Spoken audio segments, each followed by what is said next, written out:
Bienvenido a la Fundación para el Desarrollo de la Consciencia. Nuestra misión es elevar los niveles de consciencia en el ser humano. Integramos la sabiduría espiritual con el conocimiento científico. Esperamos encuentres este video de utilidad.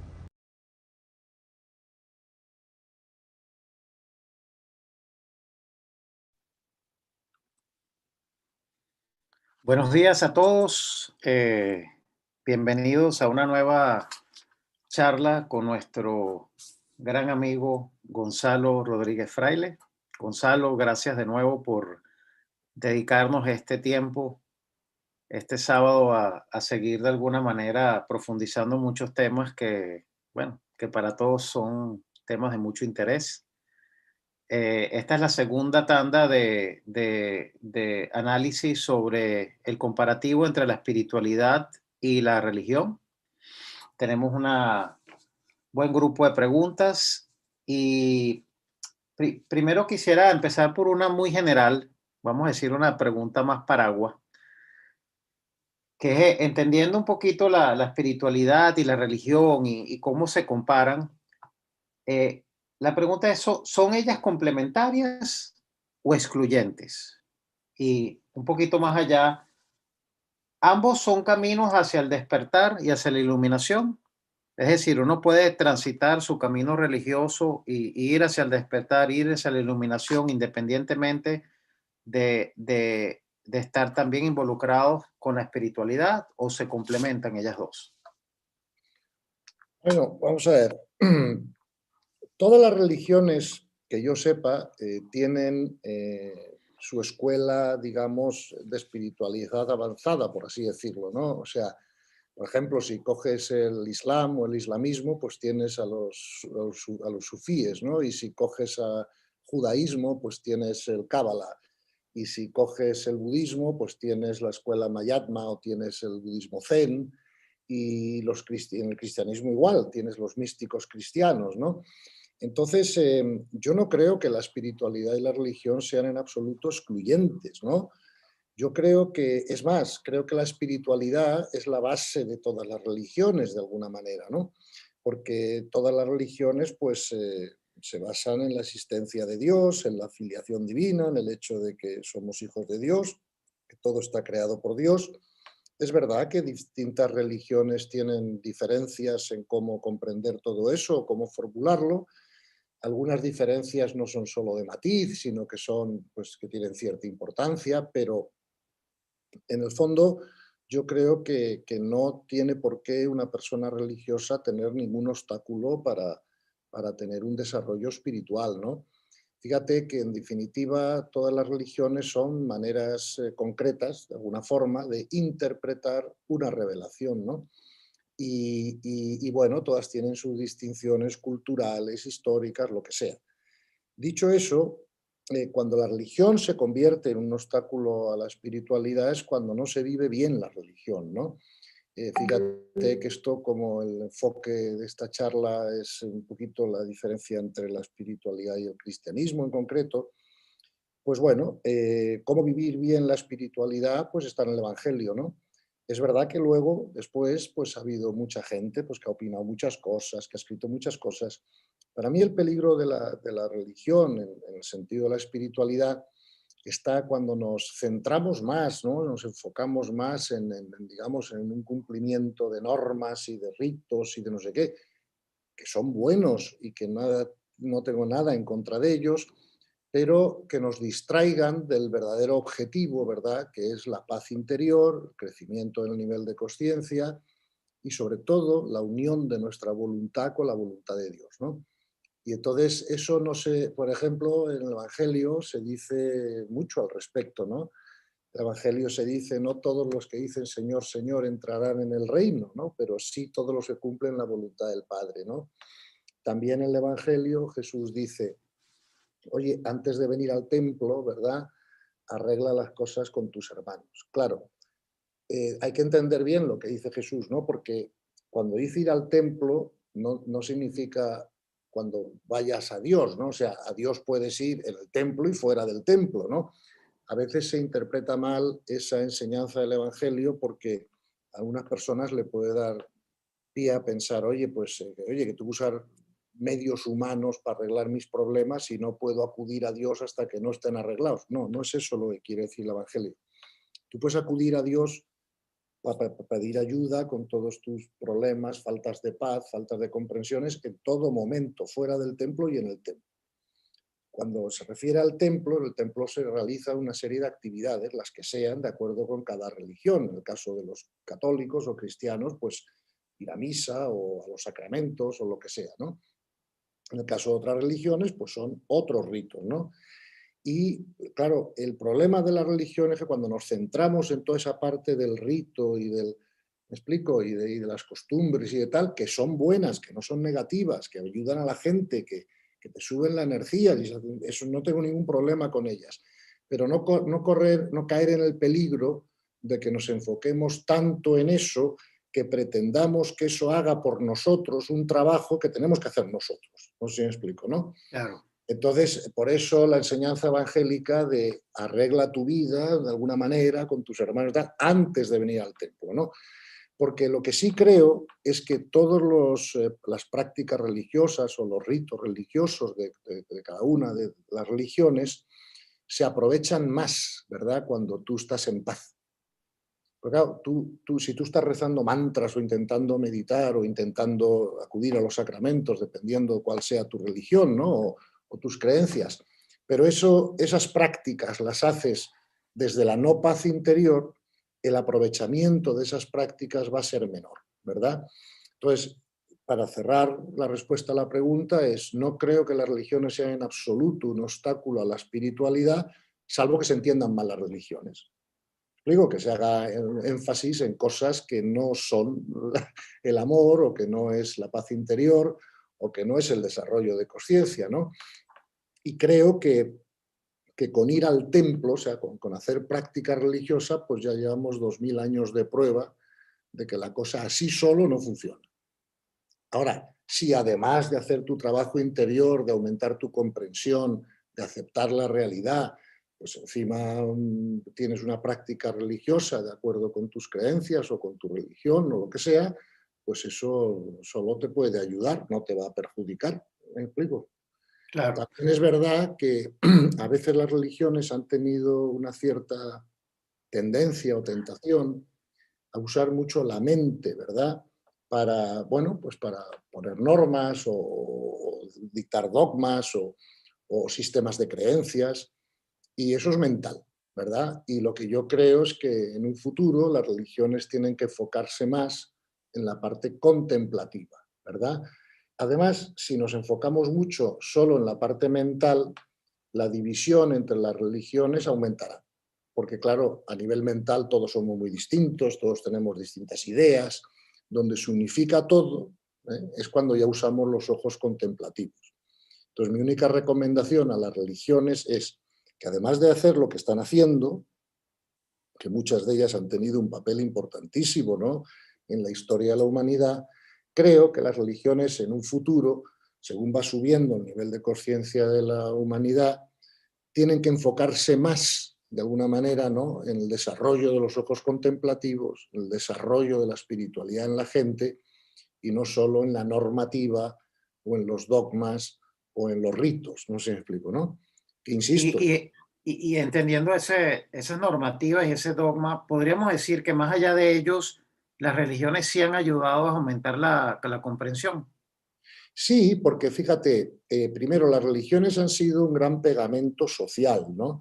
Ten en cuenta que la humanidad no ha tenido un gran nivel de conciencia, ¿no?, en los últimos miles de años, porque para eso estamos aquí, para evolucionar en nivel de conciencia, ¿no?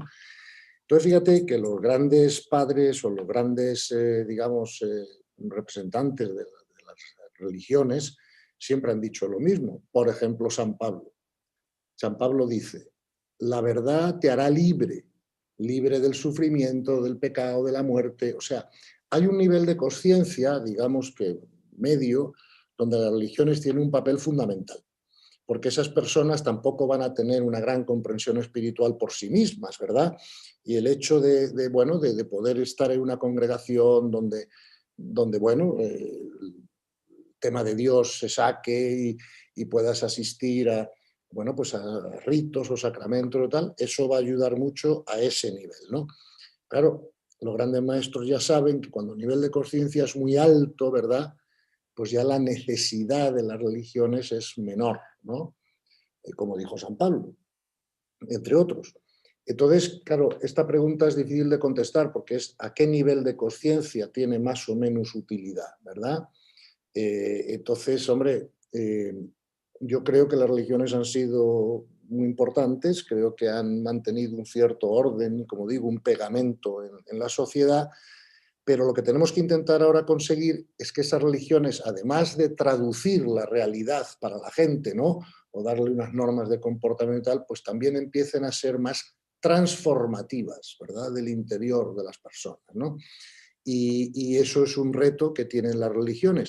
Para que las religiones puedan hacer eso, tienen que mejorar, todas ellas, el sistema de selección de sus ministros, ¿verdad? Como hemos dicho también en otras charlas, porque claro, me da igual la religión que cojas, la musulmana, la judía, la Pero cristiana. una preguntita, Gonzalo, perdona la interrupción, es que no quiero que se me vaya el hilo. Tú dijiste una frase muy importante que el cristianismo dice, la verdad te hará libre. Claro. Pero la pregunta que te hago, ¿existe una sola verdad? ¿Cuál es la verdad? No, no, sí, Y, por supuesto, por supuesto. Existe una no, sola. y la pregunta es, ¿qué pasa con ese, vamos a decir, con ese gris que a veces ciertas creencias se vuelven para algunos verdad y terminan siendo percepciones? ¿Y cómo distinguir? Bueno, mira, como ya esto ya está resuelto, ¿no? ¿Qué dijo Jesús en el Evangelio? Por sus frutos lo conoceréis. Entonces, esas creencias o esas costumbres tienen que producir fruto. ¿Cuál es el fruto? La paz interior de las personas que lo sigan, ¿no? Y Si ahí ese, está la verdad. claro, si ese fruto no se produce, pues entonces a lo mejor es que la creencia es falsa. No sé si me explico, ¿no? Entonces, el asunto está. Tú me dices, ¿hay una sola verdad? Sí, hay una sola verdad. ¿Por qué? Porque Dios es uno, porque la realidad es una y porque el amor es uno, no tres o cuatro distintos. ¿Vale? Lo que nosotros, lo que las religiones tienen, pues es una distinta interpretación de esa verdad. Pero la verdad es una, no pueden ser dos. ¿Vale? Entonces, ¿qué pasa? Cada religión cree que su interpretación es la correcta porque ellos tienen la revelación mejor y ellos son la única verdadera, ¿no? Entonces, bueno, a mí lo que me preocupa, precisamente, igual que a ti, es que si la verdad es una, ¿por qué tenemos tantas interpretaciones distintas? No sé si me explico, ¿no? Y yo Claro. creo que eso va a dejar de ocurrir cuando siga subiendo el nivel de conciencia y arriba de la pirámide, pues insisto, no hay mucha discusión. La discusión está más abajo, ¿no? Entonces, sí es verdad que la verdad es una, sí es verdad que distintas religiones lo han interpretado de distinta manera, esa verdad, ¿no? Y bueno, ya han propuesto pues distintas prácticas, ¿no? Pues por ejemplo, en la religión católica pues se ayuna el Viernes Santo, mientras que en la musulmana se ayuna todo el mes de Ramadán, ¿no? Ok, ¿cuál tiene razón? O sea, bueno, y sobre todo, ¿de qué sirve ese ayuno? ¿No? ¿Para qué se hace y cuáles son los frutos? ¿No? Entonces, bueno, esto es un tema que cada persona tiene que plantearse y ver en sí mismo, pues, qué le da fruto y qué no. No sé si me explico, ¿no? Y Claro. entonces, insisto, si las prácticas religiosas, si las creencias concretas de una religión no te dan paz, o sea, no sirven para aumentar tu paz interior, tu comprensión de la unidad de la realidad y de todo lo que existe, pues entonces pues no están sirviendo mucho. Creo, insisto, en que en un futuro las religiones tienen que hacerse más místicas. El otro día estaba leyendo concretamente un libro de un místico, ¿no? Que decía eso, decía, mira, en el siglo XXI las religiones serán místicas o no serán. Claro, porque llega un momento que la gente quiere ver fruto, no sé si me explico, ¿no? Y ya no se le puede dar gato por liebre. Y entonces creo que en eso sí va a haber un poquito de cambio. ¿Por qué insisto en que ese cambio solo se puede dar cuando los ministros de las religiones sean de mayor nivel de conciencia? Bueno, porque es obvio, porque una persona de un nivel de conciencia medio, si se hace ministro, digamos, de una religión, la que sea, pues puede ser un buen recitador de doctrina, o puede ser un buen administrador de sacramentos o de la práctica que sea. Lo que no puede ser es un maestro espiritual. Ahí no hay trampa ni cartón. Hay gente que te da paz y gente que no te da paz. ¿Me explico? Y ahí Sí. no hay más historia. Entonces, los ministros tienen que enfocar, en mi opinión, sus esfuerzos a ser capaces de poder ayudar más a las personas a tener paz interior, no solo a cumplir unas normas o a creer en unas cosas, porque el creer en esto o en aquello no es tan importante para tu paz interior. Lo verdaderamente importante para tu paz interior es que tú seas capaz de unir tu voluntad a la de Dios. Eso es lo importante. Entonces, sea cual sea el método por el que llegues a esa posibilidad, pues ese es el que sirve para ti. Y todo lo demás es cumplir una serie de normas. Mira, también dijo San Pablo, nadie ha llegado al descubrimiento del reino interior a través del cumplimiento de normas o leyes. No sé si me explico, ¿no? Eso está bien para ordenar la conducta de personas de medio nivel, pero en el nivel alto de conciencia eso no funciona así, ¿no? Entonces, esa sería mi respuesta a la pregunta, ¿no? Ok, y ahorita ahondando un poquito en la paz interior y las cosas que nos quitan esa paz interior. Sí. Un tema muy favorito dentro de la religión, que es el sufrimiento. Ah, sí, sí, ese es un tema Ok, importante. después hablamos de culpabilidad, pero vamos del sufrimiento, sobre el sufrimiento. ¿Cómo ve el problema del sufrimiento la religión y cómo lo ve la espiritualidad? ¿Hay alguna diferencia? Sí, hay alguna diferencia y esta es una pregunta muy buena que me haces porque esto sí que conviene aclararlo bien, ¿no? Vamos a ver, concretamente en la religión cristiana ha habido una forma de pensar, ¿no? Que dice que el sufrimiento es corredentor. Como Cristo sufrió y de alguna manera nosotros tenemos que imitar a Cristo, pues entonces sufrir no es malo porque es corredentor, ¿sabes? Es parte de ser humano, una parte inevitable, ¿no? Por así decirlo, de ser un ser humano, ¿no? Bueno, yo respeto esa interpretación, pero no estoy de acuerdo con ella, porque en la propia religión cristiana tenemos miles de testimonios sin necesidad de llegar a Cristo de que evitar el sufrimiento es posible, ¿no? Podemos poner algún ejemplo. Por ejemplo, Tomás Moro, cuando 2 días antes de ser decapitado, ¿no? y le visita a su hija y le dice, oye, papá, estarás estresado y te van a decapitar pasado mañana. Esto. Dijo, hija, yo estoy muy tranquilo. A mí no me puede pasar nada que Dios no quiera y si Dios quiere que me pase será lo mejor para mí. Y no sufrió nada. A muchos cristianos iban cantando al martirio. No sé si me explico, ¿no? O sea que el problema del sufrimiento hay que entenderlo bien. Vamos a ver. Que Cristo sufriese, en el sentido que nosotros lo entendemos, es imposible, porque no sería Cristo. Es decir, muchos menores que Cristo ya han conseguido liberarse del sufrimiento, como te dice San Pablo, ¿no? La verdad te hará libre del sufrimiento, del pecado, de la muerte. Entonces, creo que eso hay que explicarlo mejor en el cristianismo, ¿no? Porque hay pasajes en el Evangelio donde se dice que Cristo lloró con la muerte de Lázaro, o que se enfureció en el templo con los mercaderes, o sea, le damos a Cristo una capacidad de alteración emocional o sentimental que él no podía tener a ese nivel de conciencia. Entonces, la explicación puede ser que él se hiciera parejo para que la gente pudiera entender tal, ¿no? O puede ser que él quisiera experimentar todas las posibles, digamos, miserias del ser humano para poder redimirlas. Hay que explicarlo de otra manera. Lo que no se puede decir es que un ser de ese nivel de conciencia pues no fue capaz de alguna manera de aquietar, ¿no? Sus cuerpos inferiores, como sí lo han conseguido otros muchos santos y místicos de esa misma religión, ¿no? Entonces, en definitiva, yo creo que el sufrimiento no va con el amor. O sea, el amor es una comprensión y es un abandono, además, en la voluntad de Dios, ¿verdad? El alto nivel de conciencia comprende que todo lo que ocurre es la voluntad de Dios y, por lo tanto, se acepta. Si se acepta la voluntad de Dios, ya no hay sufrimiento. ¿Me explico? El tema del sufrimiento también hay que matizarlo, porque claro, hay gente que confunde sufrimiento con dolor, con no sé qué. Bueno, cuando hablamos de sufrimiento mental. Y cuando hablamos de dolor físico. Entonces, a mí no me extraña nada que si a Cristo le ponen una corona de espinas, pues vaya a tener dolor físico, por supuesto, porque tenía cuerpo físico, porque para eso se encarnó, no sé si me explico, ¿no? Pero una cosa es el dolor físico y otra cosa es el sufrimiento mental. Que Cristo tuviera sufrimiento mental no es explicable, a no ser que, como digo, pues hubiera otros motivos por los que él consideró que tenía que conocer esa sensación o que tenía que hacerse parejo con los demás. Pero tenemos muchos testimonios de muchos santos y místicos cristianos que han conseguido trascender el sufrimiento, aunando su voluntad a la divina, ¿no?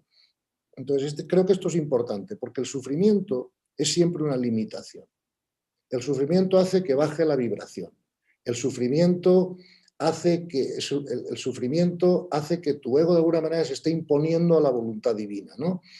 Y además el sufrimiento no sirve para nada. No arregla la situación, no te pone a ti una mejor situación para tomar decisiones, no aumenta tu creatividad, sino que la disminuye, y además no aumenta tu capacidad de servicio, sino que la disminuye. Y por último, el sufrimiento consume energía. Y nosotros, como seres energéticos que somos, ¿verdad?, lo que tenemos que cuidar siempre e intentar hacer lo mejor posible es por mantener nuestra vibración alta, para otra cosa, para que podamos recibir más gracia, más información, más todo, ¿no? Entonces, creo que la religión, al menos la cristiana, ¿verdad?, y otras muchas, tienen que revisitar este asunto del sufrimiento y empezar a explicarlo de otra manera. Sí, o sea, que es el mismo ego el que de alguna manera Claro, te lleva al sufrimiento. sin duda. Y si tú trasciendes el ego, Claro, ya vas a poder claro. de alguna manera no conectarte con el sufrimiento, sino con la aceptación. Es que es imposible. Con el ego trascendido, el sufrimiento desaparece porque ya no tienes dónde sufrir. Fácil decirlo, ¿no? Bueno, sí, claro.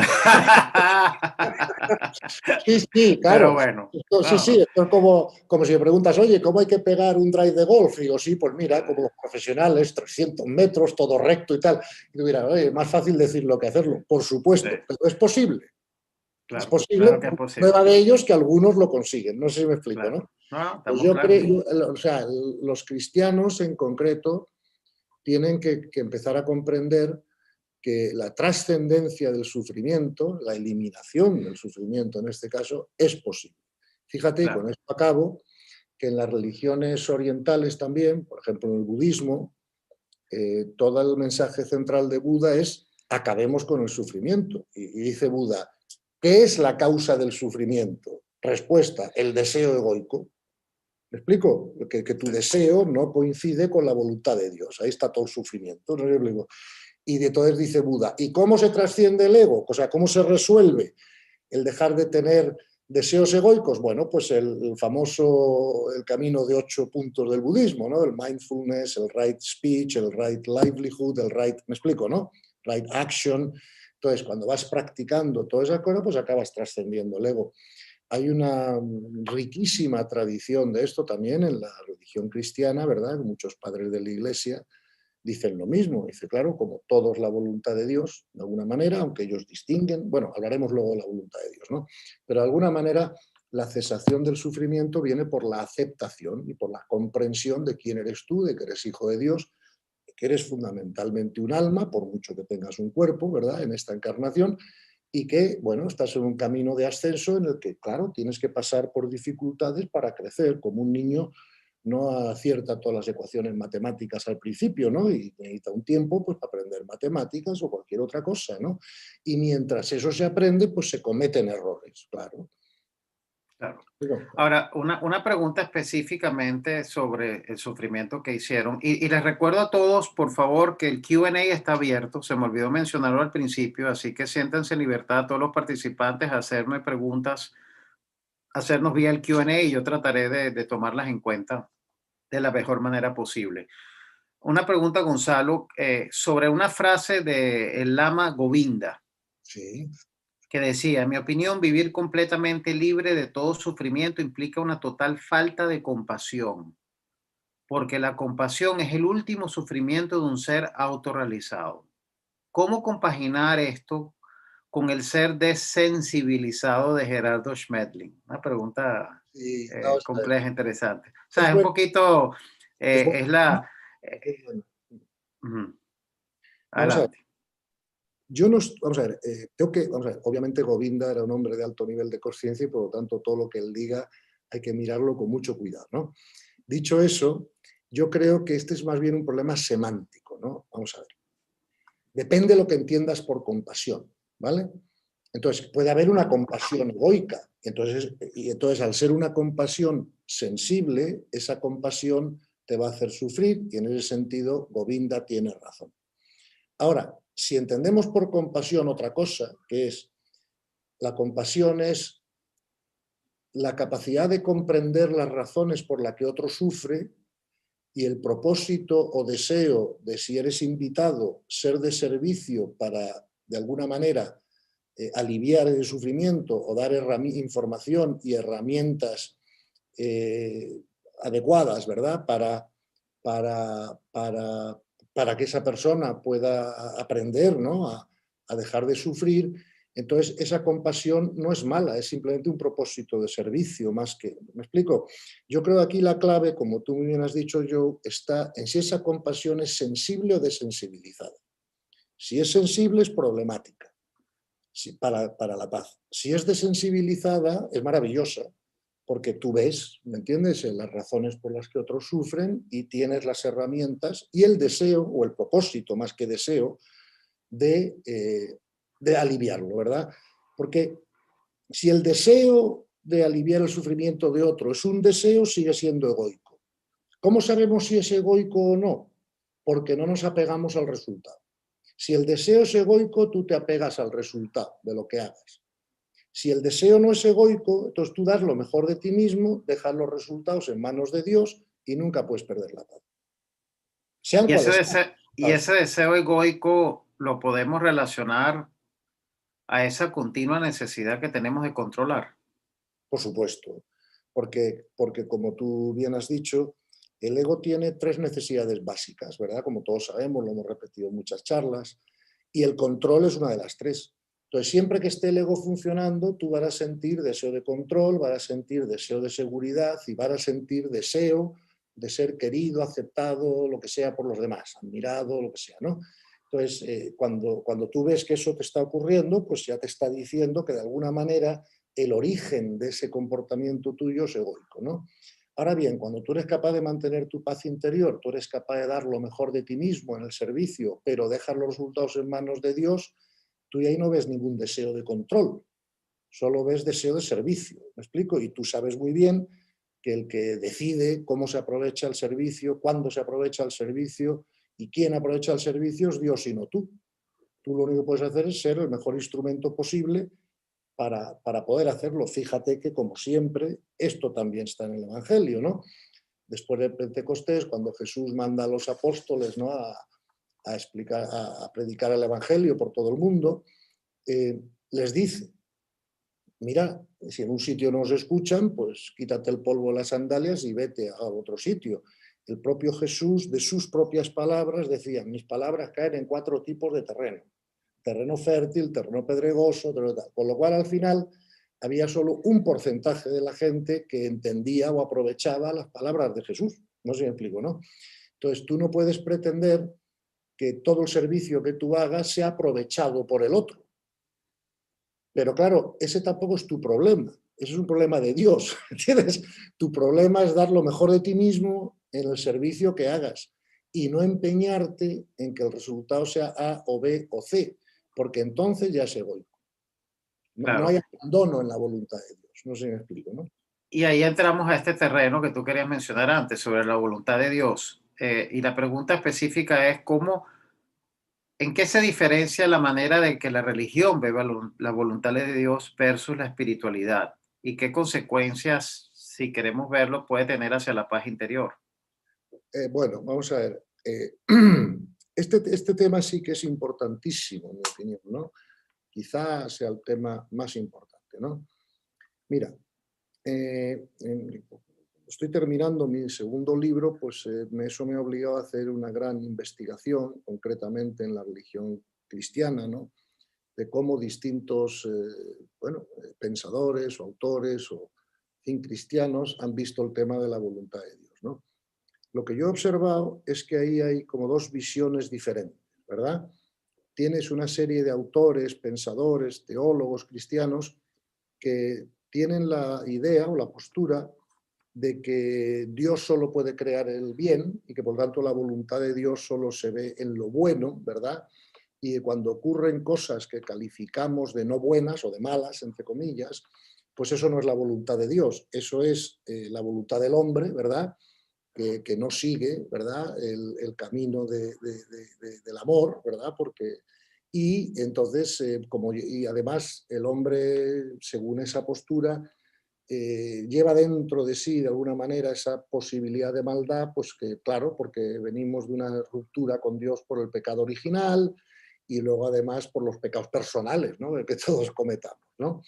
Y esa es una forma de ver el tema de la voluntad de Dios dentro de la religión cristiana. Pero en mi investigación, insisto, he visto que hay otra serie de autores, muchos de ellos padres de la Iglesia, ¿verdad?, que han sostenido una postura distinta. Solo hay que leer el Santo Abandono o Alfonso Ligorio o a San Agustín. Entonces, por ejemplo, San Agustín, San Alfonso Ligorio, San Francisco de Sales, Lejodei, sí, solo por nombrar algunos, dicen que todo es la voluntad de Dios, absolutamente todo. Que no se mueve la hoja de un árbol con el viento sin que no esté la voluntad de Dios detrás, ¿no? Entonces, ellos distinguen entre voluntad de Dios directa, por ejemplo, pues, terremoto que tenga, o de beneplácito, o contingente, o indirecta, como la quieras llamar, ¿no? ¿Qué más da cómo se llama? Pero es cuando Dios orquesta las circunstancias, pues para que se den los eventos, para que las almas crezcan. Ten en cuenta que estos autores afirman, como afirmo yo, que todo el universo está hecho para la evolución de las almas. Lo podemos leer también en el Evangelio en muchos casos, ¿no? Por ejemplo, si te escandaliza tu ojo, tú arráncatelo. Mejor que vayas manco arriba que con dos manos para abajo, ¿no? O incluso dice el Evangelio, oye, y vendrán guerras y tribulaciones y desastres, pero no os preocupéis porque son necesarios, ¿verdad? Entonces yo me pregunto, ¿necesarios para qué? Entonces, si tú, dentro de la religión cristiana parece que unos autores se basan más en una visión y otros en otra. Evidentemente mi postura coincide con los de la segunda visión, ¿no? Y fundamentalmente por tres razones, ¿no? Primera razón, es los frutos. Claro, si yo creo que no todo es la voluntad de Dios, entonces no puedo aceptar todo lo que ocurre. Y todo aquello que yo no pueda aceptar me va a crear un conflicto y me va a hacer perder paz. Esa es la razón principal, los frutos. Segundo, la coherencia intelectual. Es decir, hace 500 años o 1000 años, pues quizá, claro, se podrían pensar de las dos maneras, pero hoy en día, con la ciencia moderna, claro, yo pregunto, ¿hay algún ser humano que sea capaz de colapsar la función de onda del electrón? La respuesta a eso parece ser que no, porque si fuera que sí, yo podría cambiar el agua en vino ahora mismo. ¿Me explico? Luego, entonces, parece ser que lo que ocurre, simplemente todo lo que ocurre, para que ocurra algo, tiene que colapsarse la función de onda del electrón. Y cuando ya la ciencia ha demostrado que eso lo hace la consciencia de alguna manera, bueno, pues no es que vayamos a equiparar la consciencia a Dios, porque Dios también es el creador de la consciencia y Dios es trascendente a la consciencia, ¿no? Pero bueno, la consciencia obedece a los designios de Dios a través de las leyes del universo en la creación de esa realidad. Por último, todos los místicos que yo conozco o que he leído también afirman lo mismo, es decir, desde un nivel de consciencia superior, es cuando se ve con los ojos contemplativos que es imposible que nada lo que ocurra sea la voluntad de Dios.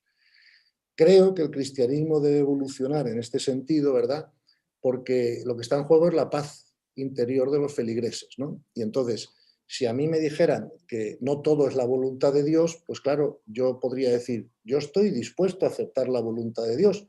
Lo que pasa que no sé qué aceptar y qué no, porque como Dios no me llama por teléfono para decirme cuál es su voluntad, pues a veces dudo y no sé qué aceptar, pues ya has perdido la paz. No sé si me entiendes, ¿no? Sí, Hay sí, que sí. aceptar toda la realidad.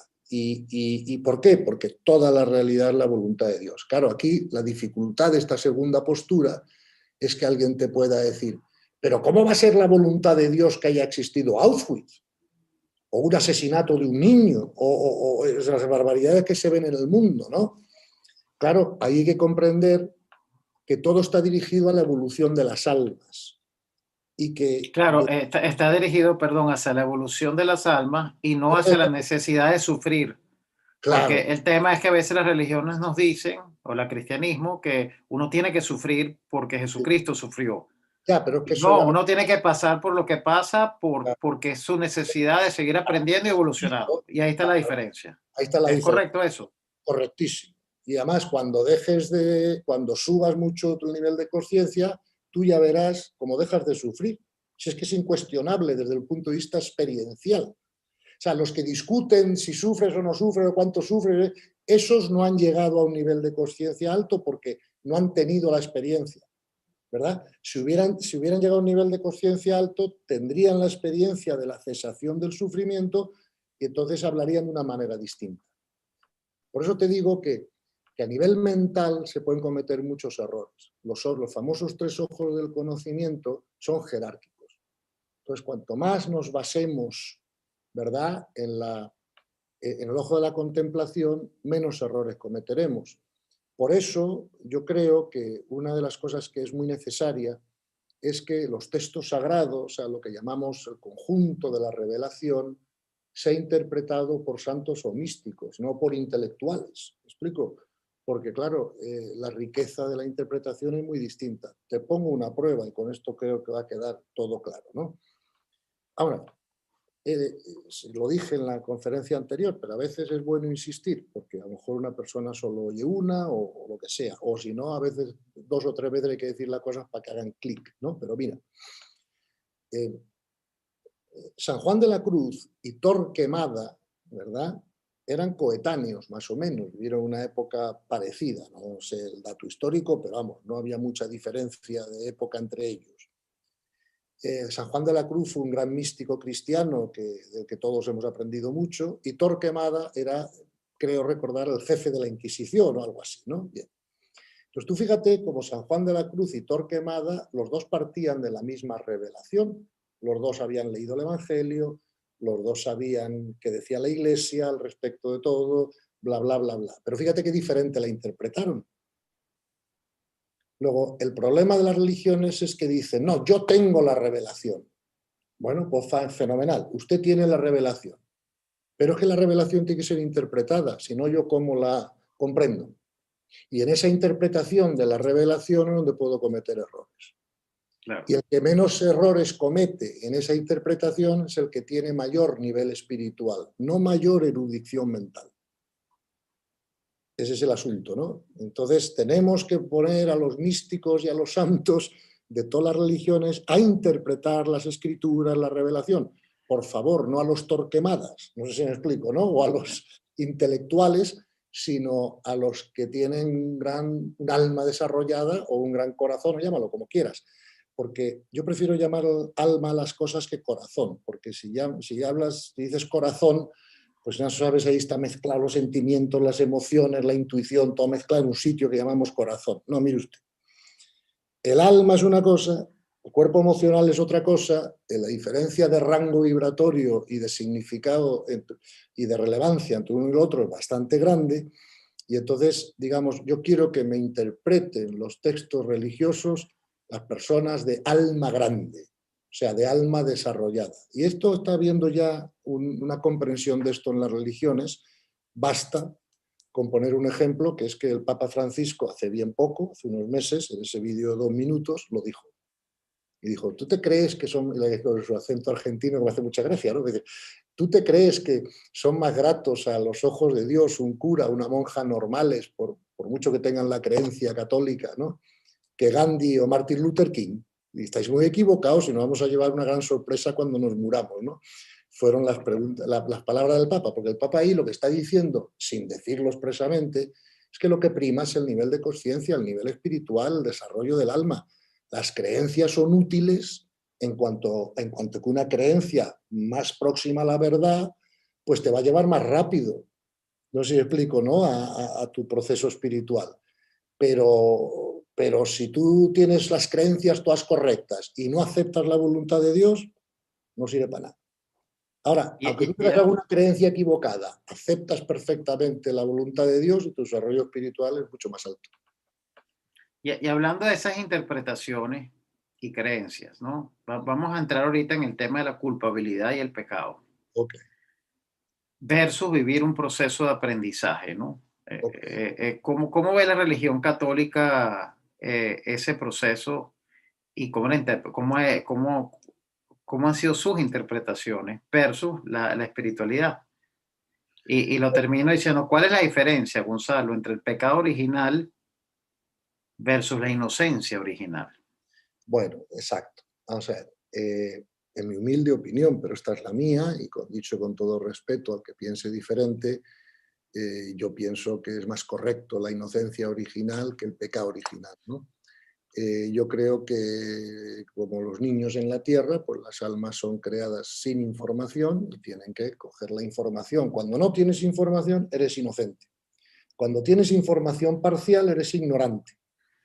Y cuando tienes información total, eres sabio. Y no se puede pasar de la inocencia a la sabiduría sin pasar por la ignorancia en distintos grados. Eso es obvio. En todo caso, si fuera cierto lo del pecado original, como nos lo han contado, creo que tendríamos que subirlo más arriba. O sea, que el pecado original no es solo un asunto del ser humano y la tierra.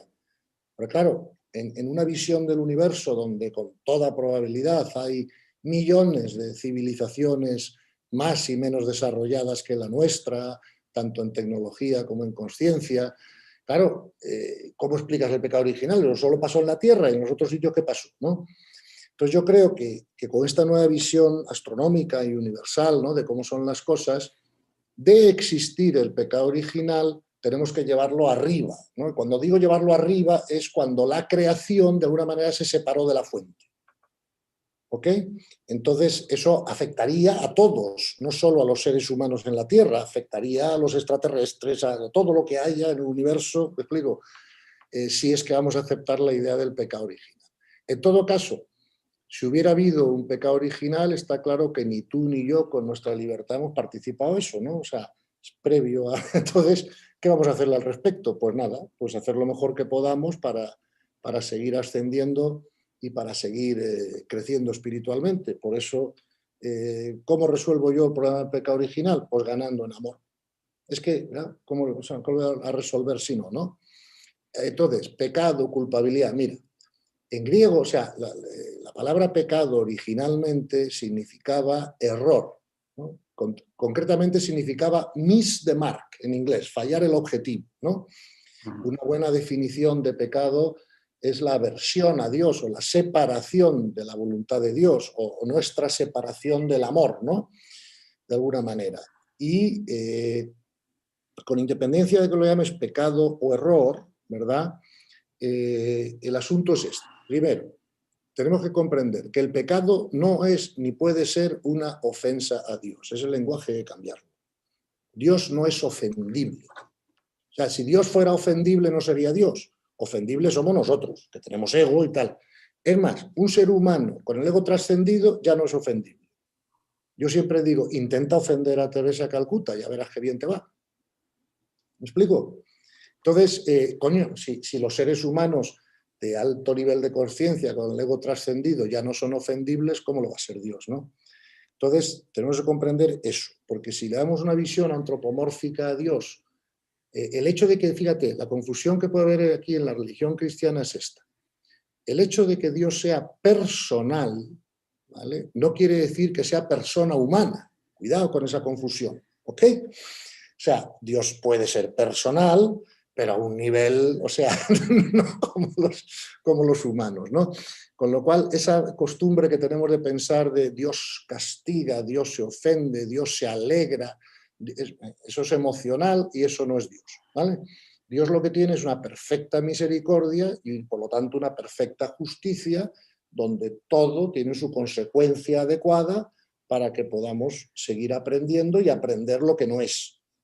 ¿Explico? Pero eso no es un castigo, eso es una pedagogía, no sé si me explico.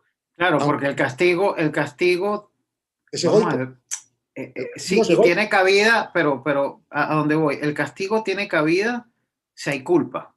Claro, vamos a ver. Entonces voy a poner un poquito el dedo en la llaga, Sí, Gonzalo. A mí la religión sí, el cristianismo Ujú. me dice que hay culpables y que si actúo de una forma u otra, Mm. soy o no soy culpable.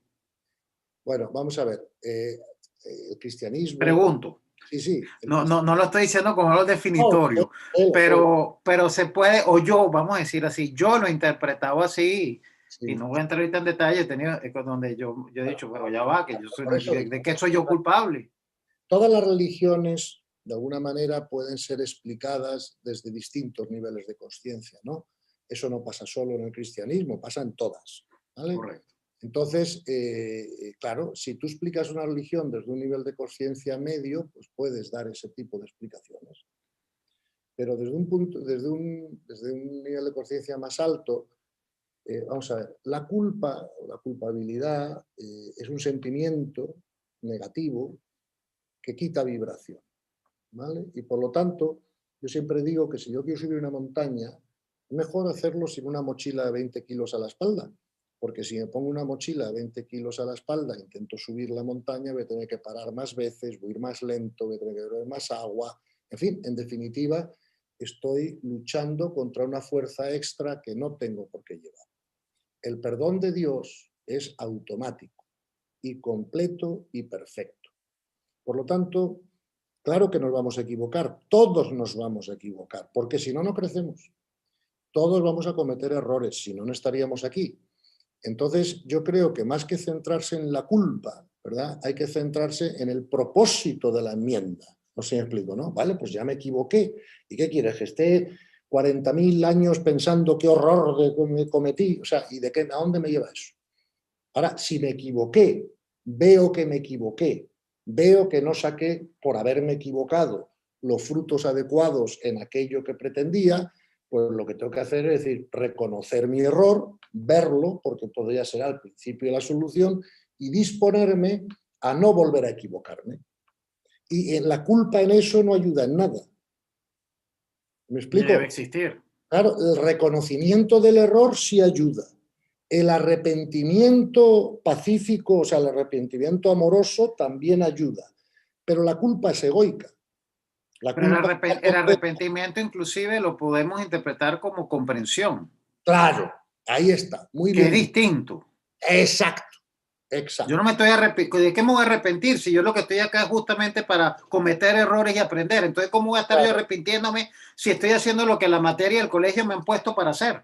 exacto, Coño. exacto, exacto, exacto.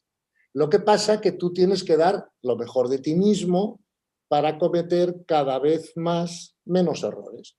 Entre otras cosas, porque fíjate, el incentivo para no cometer errores o pecados, como lo quieran llamar, el incentivo es mucho más importante que el castigo no divino.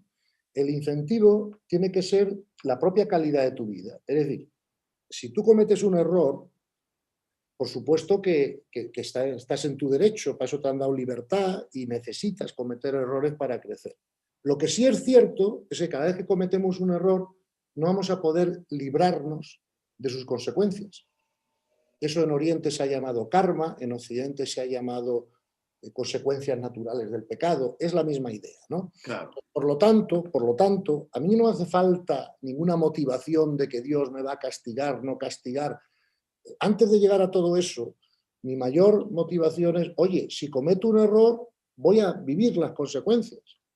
Entonces prefiero que mi vida sea más placentera, más feliz, menos problemática. Entonces, ese es mi incentivo, ¿verdad? Para no cometer errores, porque si cometo errores pago el precio después. Además, si cometo errores, hago menos eficiente mi crecimiento, porque todo error o pecado es una separación, ¿verdad? Del amor o de la voluntad de Dios o de Dios, ¿no? Entonces, todas las separaciones nos ralentizan el crecimiento. Entonces, si yo quiero hacer mi crecimiento espiritual más eficiente, pues cuanto menos errores o pecados cometa, mejor, porque para hacer eficiente, ¿verdad? Mi crecimiento espiritual tengo que aunar mi voluntad lo más perfectamente posible con la divina. Y eso te evitaría cometer pecados, claro, no sé si me explico, ¿no? Ahora, el pecado, el error, está previsto por Dios, ¿verdad? dentro del proceso evolutivo del ser humano. Fíjate que uno de los libros más importantes o famosos, ¿no?, de la tradición cristiana, que es un libro que se titula El Santo Abandono, ¿no?, y que lo escribió un monje benedictino, creo, que se llamaba Vital Lego Dei, fíjate, llega a afirmar que Dios concurre en el aspecto material del pecado, ¿no? O sea, no es que Dios quiera que pequemos, no sé si me explico, ¿no?, ni se haya creado para eso, pero que Él permite perfectamente eso para el crecimiento espiritual, porque si Dios no concurriera al aspecto material, nadie podría pecar porque no habría posible actividad. Sí, es que yo creo que hay que empezar por no hablar de pecar, sino de errar. Y Errar, ya automáticamente te da un sentimiento totalmente distinto. eso creo yo. Pero Pero ahora, una pregunta asociada a todo esto, Gonzalo. Y hablemos sí, de aceptación, sí, porque tú nos has explicado muy bien la importancia y es elemental, ¿no? Una de las, quizás las claves más importantes de ir poco a poco dejando de sufrir es aceptar. sí. La pregunta que te quiero hacer, ¿concuerda la religión cristiana con la aceptación como tú la ves y la interpretas, como la interpretó por lo menos Gerardo Schmedlin? En los niveles más altos de interpretación de la religión cristiana, sí. Por Ok, ejemplo, pero cuando tú hablas de esos niveles más altos, ¿dónde uno los encuentra? Porque, o bueno, sea, te lo digo, por ejemplo, le recomiendo a todo el mundo que se lea el libro del Santo Abandono de Don Vital Lego Dei. Y ahí vas a ver citados todos los santos y místicos cristianos hablando sobre este tema. Otro libro que te puedes leer son los de San Alfonso Ligorio o los de San Agustín, los escritos de San Agustín o las cartas de San Pablo, ¿verdad? Y los escritos de San Pablo, las cartas a los Corintios y otros muchos escritos que tiene, ¿no? O sea, ahí los tienes. Otra cosa es que luego el domingo en la parroquia, pues el sacerdote no lo explique así. Pero bueno, no es pero ¿qué es ah, lo que normalmente a lo que estamos la gran mayoría expuestos a? bueno, pero verás, como tú ya no eres la gran mayoría, porque prueba de ello es el interés que todos tenemos en aprender de esto, pues yo creo que entonces, como personas inteligentes que intentamos ser, tenemos que ir a las fuentes. Porque es que el problema que te digo yo es ese, ¿no? Vamos a ver, si en la Iglesia Católica, por ejemplo, hay 400.000 sacerdotes, más o menos es el número más o menos que hay, la pregunta que yo te haría entonces es, ¿cuántos de esos 400.000 crees que están en el nivel 4?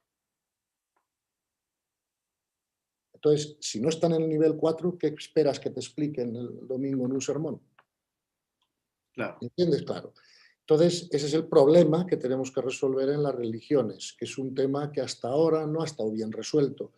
Fíjate que ya un sabio oriental como Confucio dijo una frase muy famosa, ¿no?, y muy conocida, que dice: cuando un hombre llega a un puesto de autoridad para el que no está preparado, todos sufren. Sí, por eso a mí me gustó mucho la discusión, la otra charla, sobre qué va a pasar con las religiones a medida que el nivel de conciencia aumente. Y no van a desaparecer, van a evolucionar y van a cumplir su rol, pero a un nivel de conciencia superior. Eso es lo que todos esperamos. Claro. Ahora, vamos a aprovechar un poquito que ya empezaron a entrar preguntas en el Q&A, Gonzalo. Sí, Cosas más específicas y más quizás atadas al día a día. cómo no. ¿Cuál es la posición del espiritualismo sobre el divorcio? La Iglesia Católica de alguna manera la castiga al no poder comulgar, etcétera. Sí. Bueno, ya sabes que ahora mismo, incluso en el seno de la Iglesia, hay mucha discusión con ese punto, ¿no? Porque por un lado están los tradicionalistas que dicen, claro, solo se puede comulgar en gracia de Dios y por lo tanto el que esté en una unión de pareja que no esté casado por la Iglesia Católica automáticamente está en pecado y no pueden comulgar. Bueno, pues eso es una visión, una visión. Hay otra visión ahora mismo ya en la Iglesia que dice, hombre, precisamente los sacramentos están para los que más lo necesitan, ¿verdad? Entonces eso concuerda más de alguna manera con esta enseñanza del Evangelio de las 100 ovejas, ¿no?, donde una se pierde y Jesús dice, pues vamos a por la perdida, que las otras 99 están aquí tranquilas en el corral y no les pasa nada, ¿no? Enfoquemos la atención a la que se ha perdido por ahí, ¿no? Entonces, hombre, efectivamente, yo no soy quien para poder opinar cuál de las dos posturas es mejor. Razones tendrán las dos. Yo soy, como siempre, más partidario de la benevolencia y de la inclusividad que de la separación, ¿no? Y por lo tanto yo sí sería partidario de que las personas que están divorciadas y tienen una pareja y tal, pues puedan comulgar, puedan participar, ¿no?, de los sacramentos, porque ahí recibirán gracia y ayuda pues para corregir sus errores si es que lo fueran. No sé si me explico, ¿no? Entonces, Claro. en ese sentido, yo creo que todo esto tiene que evolucionar, ¿no? Esto es un poco, y perdona que me salte, porque alguien me hizo también el otro día la pregunta de cómo veo el papel de las mujeres dentro de la Iglesia Católica, ¿no? Ujú. Y esta pregunta pues se une a la otra, ¿no? En el sentido de decir, pues la misma respuesta, es decir, por razones históricas, tradicionales, quizá basadas en el hecho de que Jesús, cuando eligió los 12 apóstoles, eran 12 hombres y no mujeres, pues ha habido una tradición en la Iglesia de que solo los hombres pues, pueden llegar a ser sacerdotes, etcétera, ¿no? Eh, bueno, verás, hace 2000 años la cultura era una, y a lo mejor Jesús hizo perfectamente bien en elegir 12 apóstoles hombres, porque en aquel contexto, pues una mujer predicando lo que fuera no iba a ser ni escuchada. No sé si me explico. No porque no debiera ser escuchada, sino porque la cultura era tan mala que incluía ese punto, ¿no? Pero, sin embargo, veo yo que ahora mismo hay 400.000 sacerdotes masculinos en la Iglesia Católica, y es muy difícil que 400.000 personas masculinas tengan el nivel 4 de conciencia. La prueba es que no lo tienen por lo que se escucha los domingos, ¿no?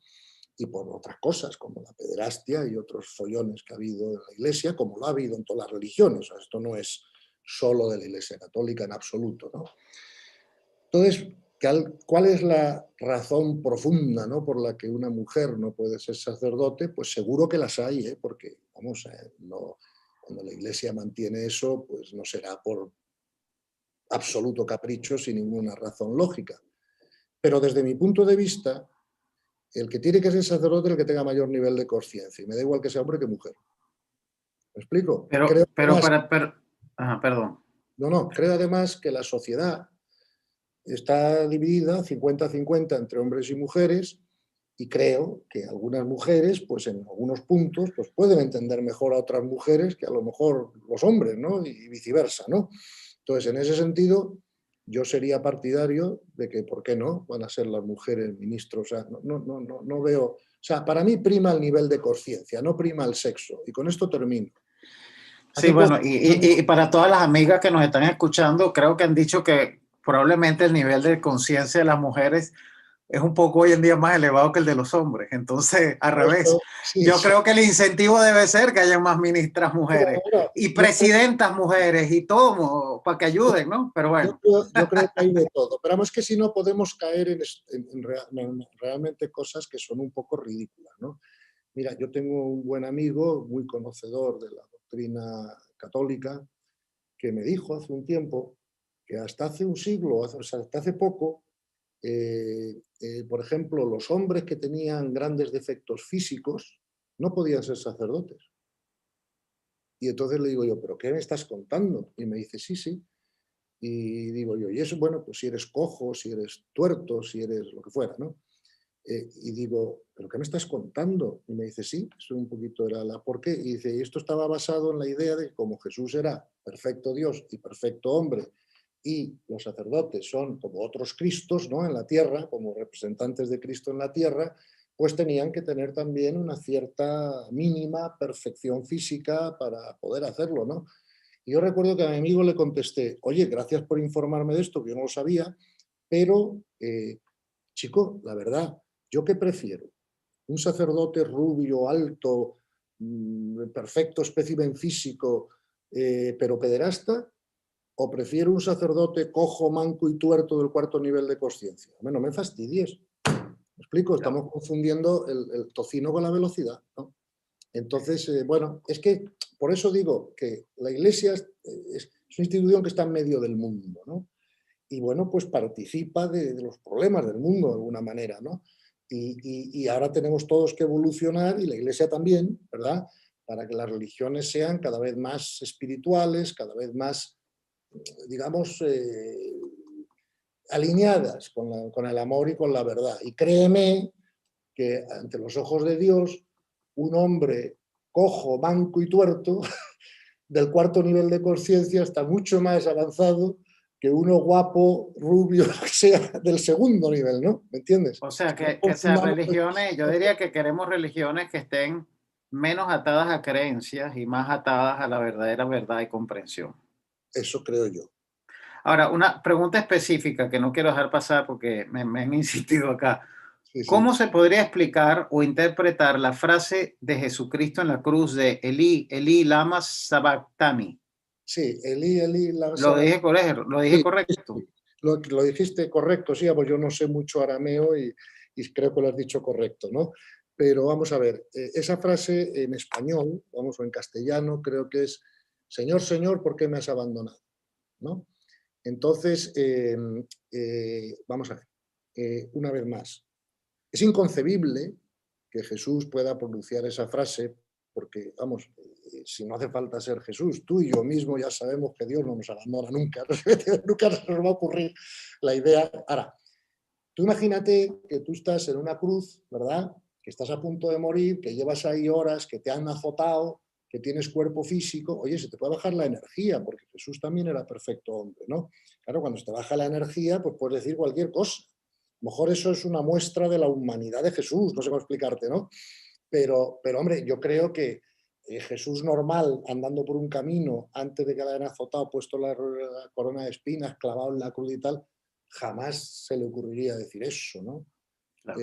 Claro. Entonces, bueno, en fin, yo no soy la persona más oportuna, ¿no? Para poder dar una explicación de por qué Jesús pronunció esas palabras en la cruz, si es que las Si es pronunció, que es verdad. si es que es verdad, ¿no? Claro. Pero si fuera verdad, tendríamos que buscarle otra explicación. Pues mira, efectivamente, por ejemplo, tú y yo hemos tenido alguna vez, seguro, la experiencia de haber estado mal físicamente, o bien porque nos hemos intoxicado, o porque tenemos una gripe fuerte, o una neumonía, o lo que sea, o porque llevas 2 noches sin dormir, o, en fin, todos hemos tenido esa experiencia, ¿no? Y todos tenemos la experiencia de que cuando la energía física, o sea, la energía física baja, la claridad mental se pierde, ¿no? Entonces, a lo mejor Jesús pues también quiso escenificar y enseñarnos precisamente eso, ¿no? Que cuando el cuerpo físico está en unas condiciones ya muy deterioradas, pues la capacidad de pensar con claridad desaparece, ¿no? Y en la medida en que él era perfectamente humano, pues le tenían que pasar también los mismos procesos físicos que nos pasan a los humanos. Es un poco su Claro. manera de dar ejemplo y de enseñarnos qué puede pasar cuando claro, fíjate que esto es una idea filosófica importante, ¿no? Pero yo insisto mucho en que las cosas son más fundamentales y más significativas, ¿no? Por ejemplo, la mente es más significativa evolutivamente que el cerebro más fundamental. Pero claro, si yo le pego un martillazo al cerebro, que es lo fundamental, ya no puedo experimentar la mente. Por lo tanto, la capacidad de poder experimentar lo significativo depende en parte también de que lo fundamental esté en condiciones. ¿Te das cuenta, no? Entonces, por ejemplo, si yo tengo 40 de fiebre, yo no puedo estar dando esta conferencia hoy, porque es que la mente no me va, no sé cómo explicarte, ¿no? Entonces, claro, como tenemos cuerpo físico, pues a lo mejor eso también es una expresión para que nosotros comprendamos la necesidad de mantener el cuerpo físico en condiciones, me explico, el cuerpo emocional aquietado, porque es que si no, no podemos ni pensar, no sé si me explico, ni pensar con claridad. Esa experiencia la tenemos todos. Yo estoy seguro que todos hemos pasado por momentos en que nuestro cuerpo físico ha estado peor que en otras ocasiones y todos hemos tenido la experiencia de cuánta creatividad se pierde y claridad se pierde cuando eso ocurre. Claro. Aquí otra pregunta, Gonzalo, específica. Volviendo al tema de la voluntad de Dios. Sí. ¿Cómo identifico cuál es la voluntad de Dios? Por ejemplo, para tomar ciertas decisiones que tengo que enfrentar Bueno, y tomar. vamos a ver, la voluntad de Dios aquí... Y me imagino, bueno, cómo se diferencia del libre albedrío al cual tenemos que Sí, nosotros derecho y que tenemos que experimentar. vamos a ver, efectivamente nosotros tenemos un libre albedrío y con nuestro libre albedrío podemos tomar la decisión de que queremos seguir la voluntad de Dios o que no nos da la gana. ¿Me explico? Eso depende de nuestro libre albedrío, Dios nos lo va a respetar. Ahora, si decimos que Dios, que no nos da la gana, nuestro proceso de ascenso va a ser mucho más lento. Mientras que si decimos que sí queremos cumplir la voluntad de Dios, vamos a ir en avión. Esa es la única diferencia. Ahora, yo, por ejemplo, dentro de poco intentaré ir a Miami. Antes o después lo conseguiré, ¿no? Y claro, puedo ir nadando o puedo ir en avión. O ir en avión, porque voy a tardar 10 horas, y si fuera nadando tardaría 3 meses, si es que llego. Entonces, el asunto está en que, desde ese punto de vista, cumplir la voluntad de Dios es lo más rápido para, sin duda ninguna. Además, como dije antes, lo dice el Evangelio, no yo. Entonces, creo que eso está clarísimo, ¿no? Si no cumples la voluntad de Dios, nada. ¿Tú tienes libre albedrío? Sí. Pero tú tienes que usar tu libertad para decir, yo me someto a la voluntad de Dios. ¿Cómo saber cuál es la voluntad de Dios? Hombre, la presente es muy fácil saberlo. La voluntad de Dios es lo que ocurre. Entonces, la voluntad de Dios es que hoy tú estés con esa camisa azul haciéndome estas preguntas y yo esté contestando las preguntas y estemos... Esa es la voluntad de Dios. En el presente, lo que ocurre. ¿Me explico? Ahora, otra cosa es, ¿cuál es la voluntad de Dios para el futuro? Hombre, normalmente la voluntad de Dios siempre es lo que está alineado con el amor. Entonces, ¿cómo sé yo cuál es la voluntad de Dios para el futuro? Primero, esperaré a ver qué ocurre. Pero segundo, antes de que ocurra nada, si me la quiero imaginar, aquello que esté alineado con el amor y con la mayor eficiencia del desarrollo espiritual de todas las almas. Esa es Sí, la... y dicho de otra manera más práctica, la voluntad de Dios es exactamente lo que va a ocurrir, lo cual no controlamos y por Exactamente, ende no nos preocupemos, ¿no? exactamente, O sea, exactamente. conectarte con el presente y cada vez que la mente te lleva a las expectativas a futuro o a Sí, las preocupaciones por qué hice o no hice algo en el pasado, me sí, estoy sí, saliendo de la voluntad de Dios. sin duda. Entonces, Porque, la voluntad de Dios, en otras, podríamos decir que es abrazar la incertidumbre sin duda, y aceptar que todo lo que pasa es perfecto y sin necesario. duda, exactamente. Además, fíjate que abrazar la incertidumbre es lo que más le cuesta a leer. Claro, Claro, porque deja el control. claro, ahí mismo. Por lo tanto, siempre que tú seas capaz de estar en paz con la incertidumbre, estás trascendiéndole. Además, si además comprendes que todo lo que ocurra será lo mejor para las almas, pues entonces ya no solo estás trascendiendo el ego, sino que además tienes una gran comprensión espiritual. Y entonces no es que vayas en avión, vas en cohete. ¿Me explico? Y sintiéndote en paz dentro de ese cohete. Ah, no, por supuesto, claro. Es que vamos a ver, si no te sientes en paz, es que algo no estás haciendo bien en tu desarrollo espiritual. ¿No?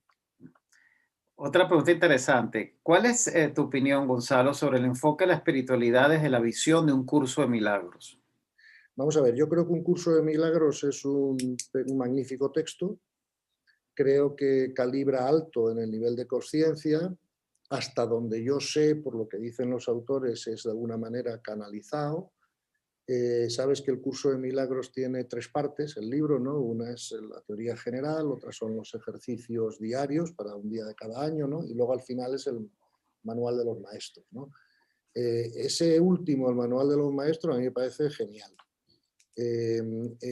Vamos a ver, pero si por ejemplo, si tú me dices a mí, Gonzalo, tus hijos te dicen que van a dedicar 1 hora al día a estas cosas. ¿Qué les recomendarías más? Que se lean, o sea, que escuchen a Gerardo Smeidling, que escuchen el curso de milagros, que escuchen el libro de Durantia, que escuchen Seth, que escuchen, por hablar de las canalizaciones modernas que hay por ahí, ¿no? Yo creo que Smeidling, porque es más práctico. Me explico, el curso de milagros es fantástico. Pero se Pero complementan, ¿no? sí, se O sea, complementan. la Sí. idea es que uno no tiene que nada más quedarse en uno solo, sino No, que exacto. nutrirse de todo, digo yo, ¿no? Claro, lo que pasa es que como no tienes 12 horas al día para dedicarte a esto, pues Claro. tienes que seleccionar bien dónde enfocas las horas que sí tienes, ¿no?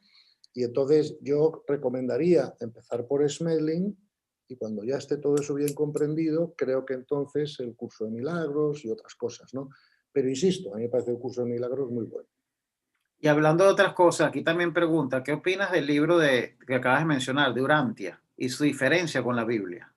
Bueno, vamos a ver, del libro Durantia, lo leí hace poco además, porque un amigo mío me lo recomendó y me dijo, hombre, léetelo así, luego lo comentamos y tal, ¿no? O sea, no sé qué decirte, ¿verdad? Porque en el libro de Urantia hay una serie de afirmaciones descriptivas que yo no tengo cómo probar o no probar. El libro de Urantia, como sabes, dice que vivimos en 7 megauniversos y qué tal y de cuál. O sea, da mucha descripción de cómo es la realidad universal, ¿no? Y bueno, no puedo decirte si está acertado o equivocado porque, claro, yo no puedo coger el telescopio y comprobarlo, ¿no? Me parece que tiene cosas muy interesantes y que nadie pierde el tiempo leyéndolo, ¿no? Pero insisto, leer el libro de Urantia no me lleva tan rápido a la paz interior como escuchar a Smedley. Porque Smedley es más práctico, o sea, Smedley te habla de la aceptación, de la autorresponsabilidad, de la gestión del pensamiento. Urantia no hace eso.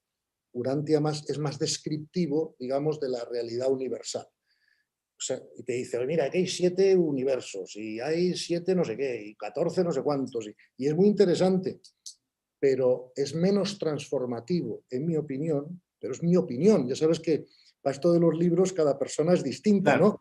Y a lo mejor... Pero creo que quieren oír tu opinión, parece. Porque Bueno, aquí también sí, me están preguntando sobre la doctrina secreta, que bueno, yo sí, no tengo idea. no, sí, vamos a ver. Todo eso es parte de lo que se llama, de alguna manera, esoterismo, ¿no? Y bueno, en esas cosas, pues como en todas las demás, hay cosas mejores y peores y más elevadas que otras, ¿no? Y entonces, en general, todas estas cosas me parecen interesantes, pero creo que también cada persona al leerlas, verlas y tal, tiene que usar su discernimiento, pero al final también preguntarse, oye, esto que estoy leyendo, esta información que estoy obteniendo, ¿me da paz o solo me da curiosidad intelectual? No sé si me explico, ¿no? O sea, bueno, eso Sí. ya, insisto, ¿no? Es difícil dar una fórmula general porque si entre los seres humanos hay las diferencias físicas que hay, que ni una cara no es idéntica a ninguna otra, yo te aseguro que hay todavía más diferencias mentales que físicas, ¿no? Con lo cual a lo mejor para mí, pues porque, pues, ¿sabes? Pues, mira, te voy a lanzar esto que voy a decir ahora es una total especulación, pero como, no me hagáis mucho caso, pero como las personas que están aquí en esta charla ya hemos tenido muchas y ya tenemos una cierta confianza, aunque sea electrónica, ¿no? Pues me atrevo a hacer esta especulación. Tú fíjate que las energías se miden por la frecuencia vibratoria, ¿verdad? Y claro, en un ciclo de energía tienes una cresta y un valle, una cresta y un valle, por eso son ondas, ¿no? Cresta, valle, ¿no? Fíjate que a lo mejor, por ejemplo, tú y yo tenemos la misma velocidad de frecuencia vibratoria, lo cual diría que tenemos un nivel de conciencia parecido. Pero imagínate, a lo mejor, que mi energía tuviera el valle aquí y la tuya lo tuviera aquí. Aunque tengan la misma velocidad, pero no coincidan las crestas y los picos. Pues a lo mejor eso querría decir que para mí es más fácil asimilar un tipo de información y para ti otro, aunque nuestro nivel de conciencia sea igual, como tal, no sé si me explico, ¿no? Entonces a lo mejor yo resulta que resueno con Smedley, como así es, muy bien, y resulta que tú resuenas con el curso de milagros, que dicen lo mismo al final, lo que pasa es que como lo dicen de distinta manera, organizado de distinta forma, etcétera, pues, ¿cómo decir que uno es mejor que otro? Pero bueno, el que mejor puedas aprovechar y el que más paz interna te dé. Yo, como he recomendado a mucha gente la obra de Smedley, he podido comprobar que ha transformado a todo el mundo. Para hacerlo, para que te dijera lo mismo con el libro de Urantia, pues tendría que recomendar, o el curso de milagros, tendría que recomendárselo pues también a miles de personas y ver también cuál es el efecto de transformación que en ellos produzca o haya producido, ¿no? En cuanto al curso de milagros, sé que ha transformado a mucha gente, sé que funciona. El de Urantia tengo menos experiencia práctica, ¿verdad? De cómo reacciona la gente cuando lo lee, ¿no? O qué tipo de transformación les da, ¿no?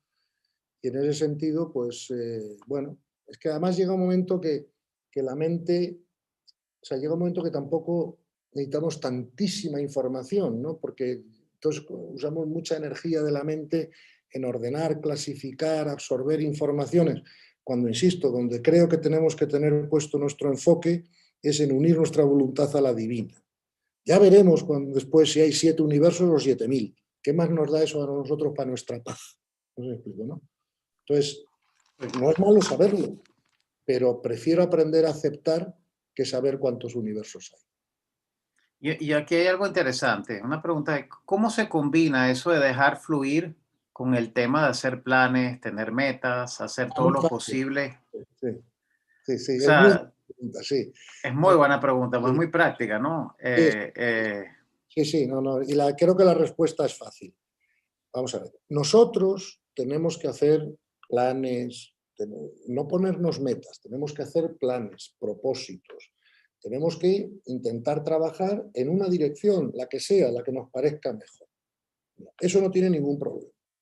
Es más, el universo no responde a la inacción, con lo cual es mejor que nosotros nos movamos, intentemos hacer cosas, actuemos en el mundo, así aprenderemos, o no aprenderemos, nos equivocaremos, etc. Si nos quedamos aquí sentados, no aprendemos nada. ¿Me explico? Tenemos que movernos. Dicho eso, dejar fluir significa que si una vez que empecemos a movernos vemos que todo fluye, que todo de alguna manera va aconteciendo de manera razonable, lógica, sin una gran dificultad, pues entonces podremos comprender y saber que estamos actuando bajo la ley, ¿vale? Y ahora bien, si cuando nosotros nos movemos, intentamos hacer tal y cual, resulta que vemos que la cosa no fluye, que hay obstáculos, que hay resistencias, pues se pueden intentar las cosas 2, 3 veces, pero no 7, porque seríamos tercos, ¿no? Entonces, el dejar fluir no tiene nada que ver con no hacer nuestros planes. Lo que tiene que ver es que una vez hechos nuestros planes, veamos lo que fluye o no fluye. No sé si me explico. Y si no fluye, pues es señal de que tenemos que hacer planes en otra dirección. ¿Vale? Entonces, excelente. claro, es como una pregunta que de repente ve esto aquí, no sé por qué, me dice que yo quiero ir a Miami, ¿cómo sé si Dios quiere que yo vaya a Miami? Pues mira, de momento no quiere, porque no he podido ir. Y entonces, el día que pueda ir será porque quiera. No sé si me entiendes, ¿no? Y algo... Es muy fácil saberlo, ¿no? Mire usted, no he podido ir, ¿verdad? Pues eso es que Dios no ha querido. El día que pueda ir será porque Dios quiere.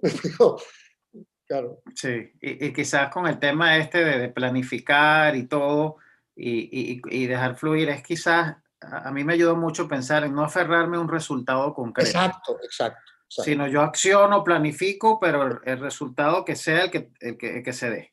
Claro, tú accionas, tú planificas y una tercera cosa, tú das lo mejor de ti mismo. Claro. Y además haces en el mundo del César lo que convenga hacer en el mundo del César para que eso salga. Eso es otra condición, ¿verdad? Te pongo un ejemplo tonto, ¿no?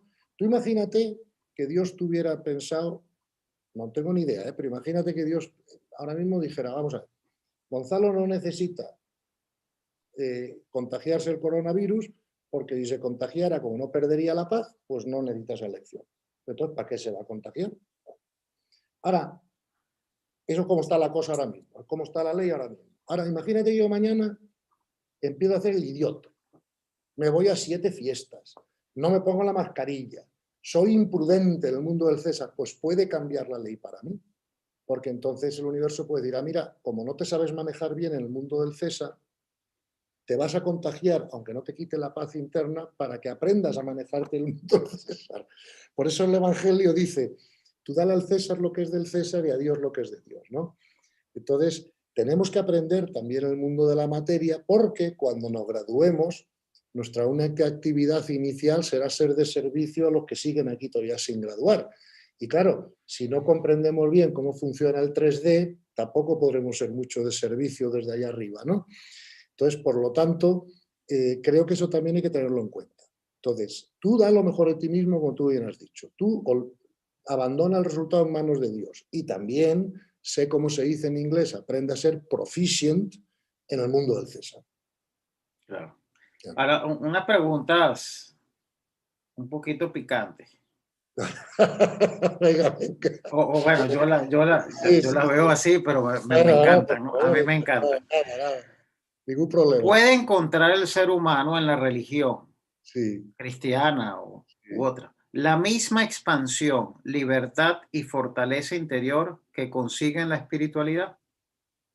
Sí, si esa religión está explicada, vivida ¿sabes? Y concebida desde un alto nivel. No si todo ese acto religioso, pertenencia religiosa o concepción de la religión es de nivel medio. Ok, ya que la pregunta es picante, ¿tú consideras que las religiones hoy en día, como están de alguna manera comunicándose con la mayoría de la gente, están a ese nivel? No. Ok, Prueba de ello es que llevamos 2000 años sin paz interior. ok. Y claro, que hay otra que está asociada a esta. ¿Es la religión un reflejo o una respuesta del ego? Depende del nivel desde donde se explique y donde se viva. Si la religión es explicada o vivida por una persona con el ego trascendido, pues entonces ya es transegoica. Ahora, el 99% de los casos, como el 99% de las personas no han trascendido el ego, pues entonces muchas veces la religión, pues claro, tiene los reflejos y las influencias y los inconvenientes de lo egoico. Perfecto. Esta pregunta acá entra, que está interesante. ¿Cómo mejor y más rápido alinearnos con lo que hemos a cumplir en esta vida, nuestro propósito y lo que venimos a aprender? O sea, ¿cómo mejor rápidamente alinearnos con eso? Aceptando la voluntad de Dios. Verás, a veces hay una cosa que las personas no hemos comprendido bien, ¿no? O sea, cuando hablamos de libertad, yo quiero explicar que hay dos niveles de libertades, ¿no? Primero tenemos un nivel de libertad allá arriba, es decir, cuando el alma va a encarnar, ¿verdad? De alguna manera se le presenta al alma el destino que debe vivir para aprender las asignaturas de alguna manera que viene a aprender en esa experiencia, ¿no? Y ese destino se acepta libremente allá arriba antes de encarnar, ¿ok? Esa es la primera nivel de libertad. ¿Por qué? Porque el amor no se impone, el amor es por invitación y ningún maestro espiritual, ¿sabes? Ningún Dios, nadie va a imponerte un destino, no sé si me explico, se te propone un destino. A veces las almas se niegan porque lo ven muy difícil y bueno, prefiero hacerlo más poco a poco, ponme algo más fácil, puede ocurrir, ¿vale? Bien. Entonces, en todo caso, sea el destino que tengamos cuando encarnamos, ya lo hemos aceptado arriba primero. Luego, eso se nos olvida, ¿no? Como parte de todo lo demás. Y aquí tenemos la libertad de aquí para efectivamente ver si corroboramos la libertad de allá de aceptar el destino, ¿no? Pero como siempre, la forma más rápida de vivir tu destino es aceptar, comprender que es lo más importante para ti. No hay cosa más importante en la vida de una persona que vivir su destino. Es todavía más importante que el servicio, fíjate lo que te digo. ¿Por qué? Porque si yo no vivo mi destino, no crezco lo suficiente como para poder mejorar mi servicio.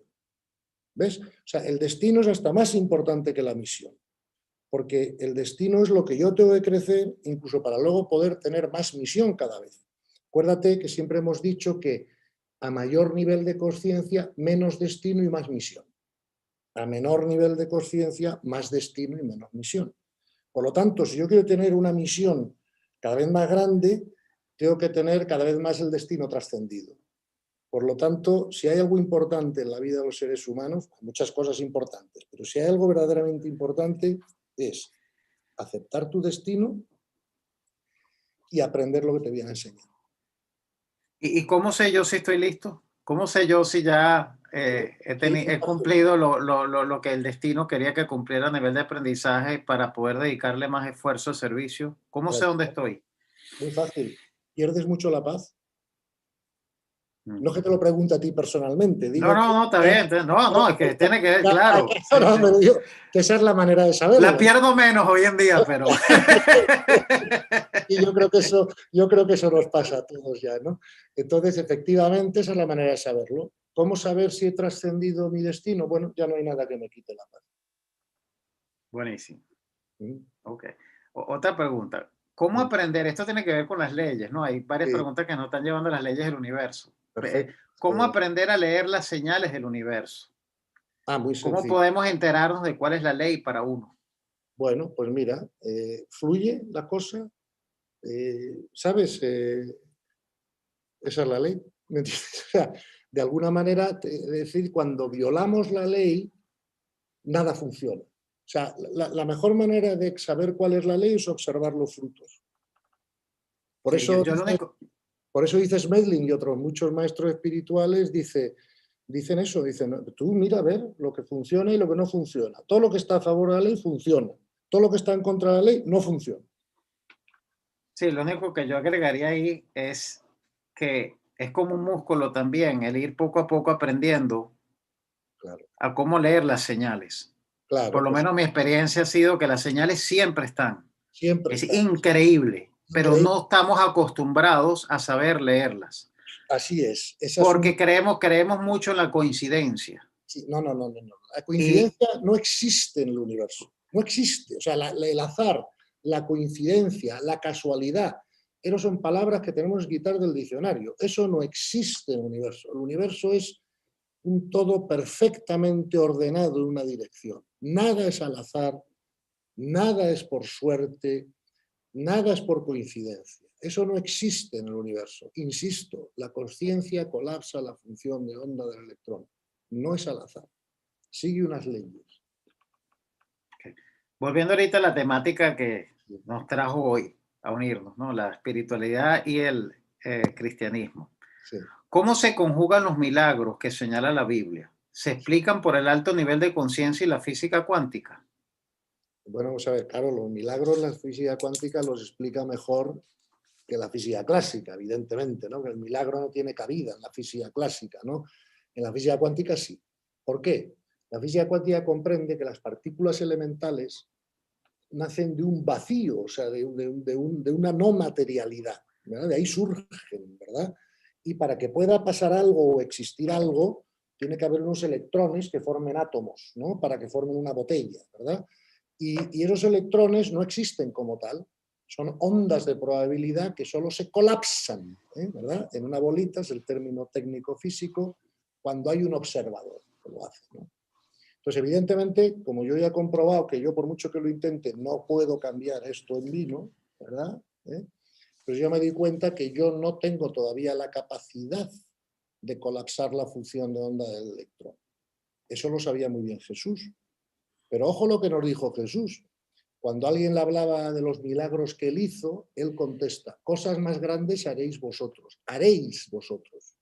¿Cuándo? Coño, cuando tengamos el suficiente nivel de conciencia para poder dar esa orden. ¿Me explico? Porque ¿qué es un milagro? Fíjate, San Agustín, que fue un místico y uno de los hombres para mí más brillantes que han existido y uno de los padres de la Iglesia, tiene esta famosa frase con los milagros, ¿no? Dice, no se hacen milagros contra las leyes universales. Se hacen milagros contra lo que sabemos de las leyes universales. No sé si explico, ¿no? Muy importante esa frase, ¿no? Porque claro, ¿qué es hacer un milagro? Por ejemplo, el Evangelio nos dice, pues Jesús cambió agua en vino en las bodas de Caná, ¿no? ¿Qué es cambiar agua en vino? Es decirle al electrón, colápsate aquí en vez de colapsarse allá, y entonces formas esta molécula en vez de la otra. Se llama manipular la materia, ¿no? O sea, ¿eh? Eso se puede hacer, dicen los investigadores de esto y tal, no sé hasta qué punto tendrán razón, creo que sí la tienen, pero no te lo puedo jurar. Dicen que cuando el nivel de conciencia, o sea, cuando la energía, ¿no? de un ser pasa de una vibración de 1000 hercios por segundo, ya es capaz de hacer eso. Hombre, el propio Jesús nos lo dice, cosas más grandes haréis en el futuro vosotros, ¿no? ¿Cuándo? Cuando nuestro nivel de conciencia, por ejemplo, cualquier ángel o cualquier arcángel, o sea, cualquiera de estos seres no físicos, ¿no? Que pueden hacer cosas muchísimo más gordas de las que hizo Jesús. ¿Me explico? Cualquiera de ellos, el más bajo de ellos lo puede hacer. Bueno, la hacen todos los días, ¿no? Esto, vamos, se lo hacen todos los días, efectivamente. Esto no quiere decir que Jesús no pudiera hacer todavía más. Digo, las que hizo. Podría haber hecho otras más gordas, que no hizo, porque no eran necesarias o oportunas. Pero de las que hizo, sea, resucitar un muerto, cambiar agua en vino, curar una enfermedad, bueno, eso cualquier ángel sin despeinarse, no sé cómo explicarte, ¿no? Entonces, a ver, Cristo crea universos, no sé cómo explicarte, o sea, no estamos hablando de cambiar agua en vino, ¿no? Entonces, creo que el milagro es precisamente esa capacidad de saltarse las reglas de la física conocida.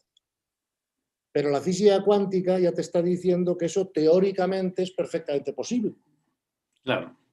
Entonces, a un científico moderno pues no se va a escandalizar por ello, mientras que a lo mejor un físico clásico hace 200 años sí que se escandalizaba y decía, pues esto sí que tiene que ser un milagro.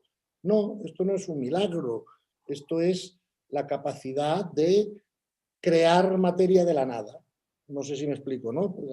Nosotros, los seres humanos, creamos cosas evolucionando sobre cosas ya creadas, mientras que la diferencia es que el milagro a veces que lo creas de la nada. O sea, no sé si me entiendes, ¿no? O sea, no hay una causa, ¿me explico? Claro, para cambiar esto a agua en vino tengo que cambiar la composición atómica y molecular.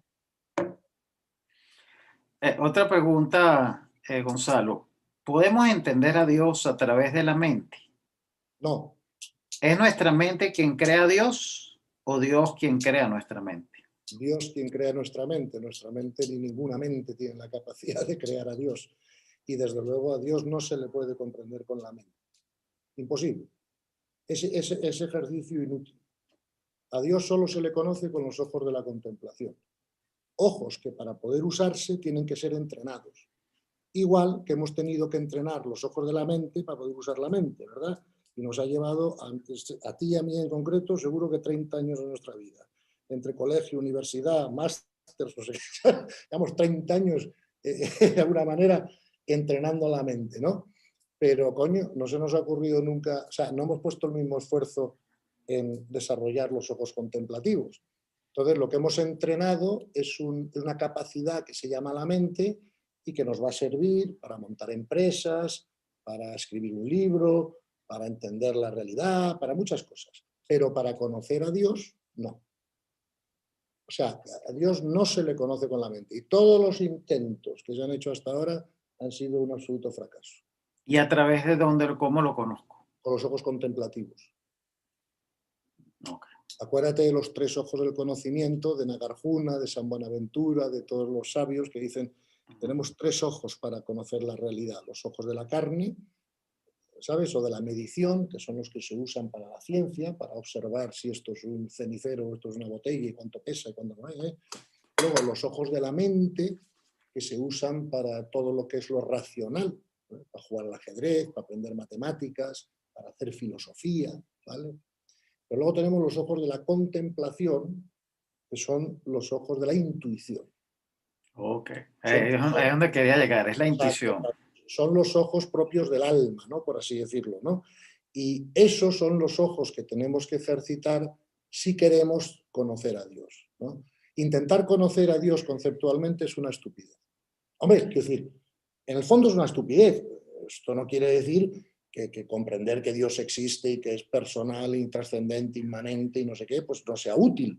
Pero nunca vamos a llegar a comprender el misterio de Dios con la mente. No está hecha para eso. Es como si me dijeras, oye Gonzalo, ¿tú puedes escuchar por la nariz? Te diría, no. Yo escucho por la oreja y por la nariz huelo.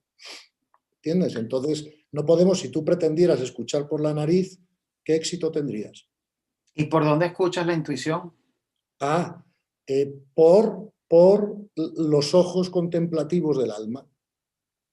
Porque la intuición es transmental, mientras que el instinto es premental. ¿Y qué rol puede jugar el corazón en ese proceso? Es que el corazón, ¿qué narices es el corazón? O sea, entiéndeme, porque es que este tema, vamos a ver. Bueno, dicen que hay más neuronas en el corazón que en la mente. Sí, pero eso no tiene que ver. Sí, no, más no.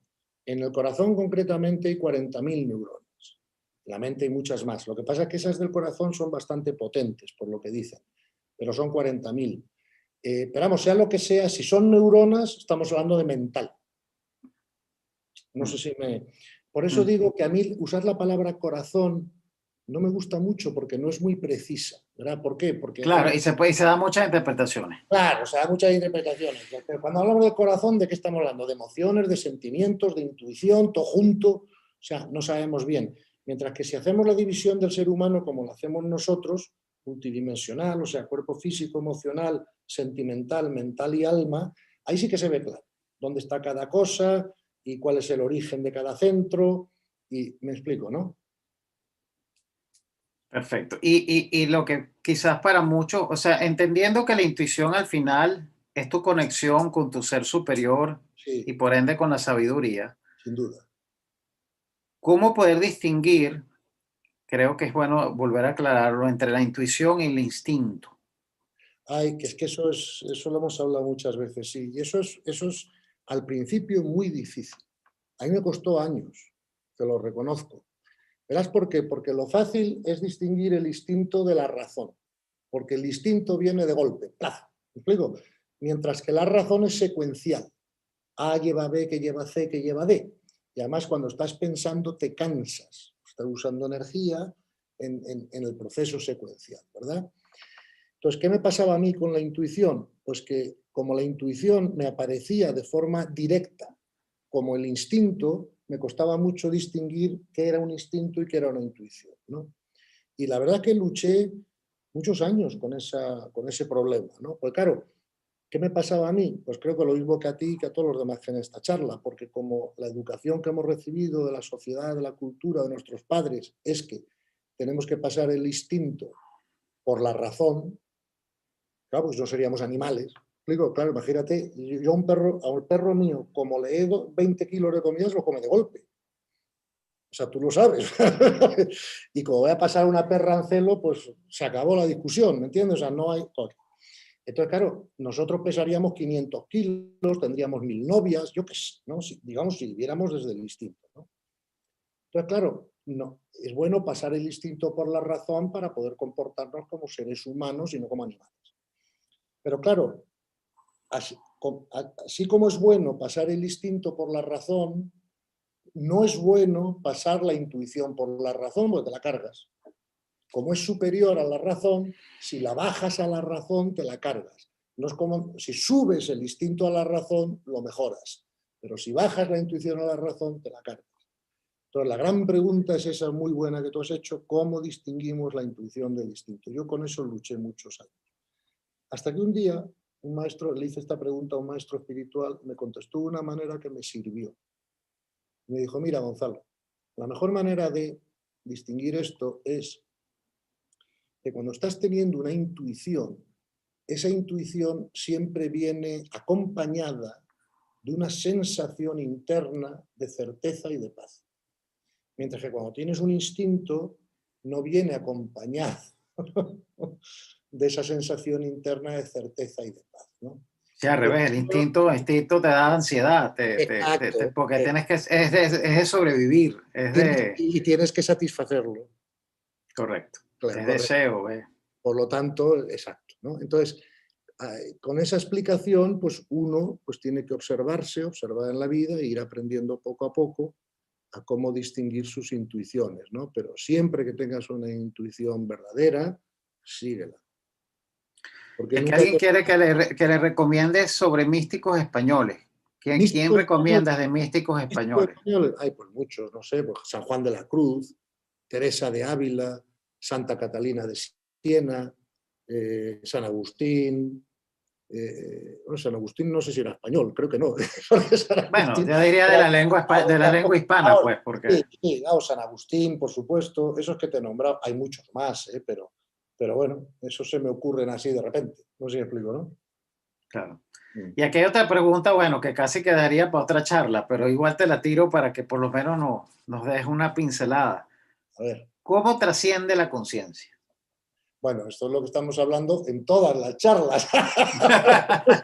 Todas las charlas van encaminadas a la trascendencia de la conciencia, ¿no? Vamos a...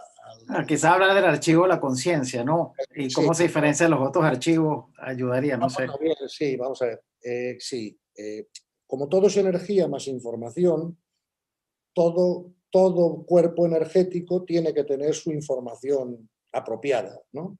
Por ejemplo, una molécula pues tiene una información, porque si no, la tendencia de los átomos que forman la molécula es a desorganizarse. Luego, si no hay una información que los mantenga organizados, se desorganiza. Ese es el principio de la entropía, de la física, ¿no? Dice, todo tiene tendencia a desorganizarse, a no ser que haya una información que lo mantenga cohesionado, ¿no? Entonces, en el ser humano es muy sencillo. Tenemos un cuerpo físico. ¿Cuál es el archivo de información del cuerpo físico? Lo que llamamos el archivo genético, que es lo que determina que tú seas hombre o mujer, alto o bajo, rubio o moreno, lo que sea, ¿no? El archivo genético. Hace mucho tiempo que la ciencia sabe que existe. Luego, el cuerpo emocional y mental tiene su archivo de información, que por llamarlo de alguna manera lo llamamos el archivo de carácter y personalidad, ¿no?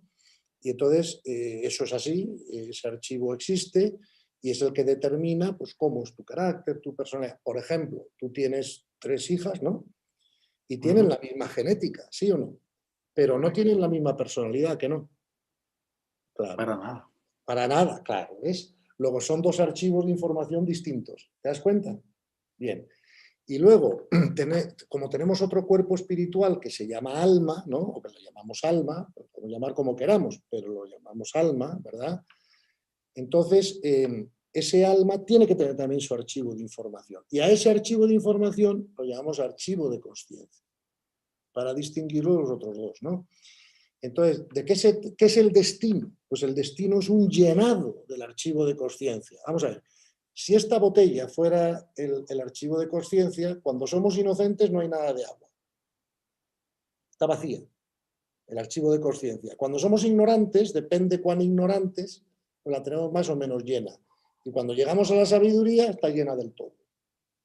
Entonces, el llenar el archivo de consciencia es precisamente el camino de evolución del ser humano hacia Dios, ¿no? Entonces, esos 3 archivos tienen dos características diferentes. Los 2 primeros archivos, el genético y el mental, el de personalidad, se disuelven, o sea, desaparecen con la muerte física y además son corruptibles. Prueba de ello es que si tú y yo nos bebemos 5 botellas de whisky todas las noches, vamos a acabar con cirrosis y nos hemos cargado nuestro archivo genético. O si dejamos muchos pensamientos negativos, tal, en la mente, vamos a acabar con una depresión. ¿Me explico? Y nos hemos cargado el archivo de carácter y personalidad.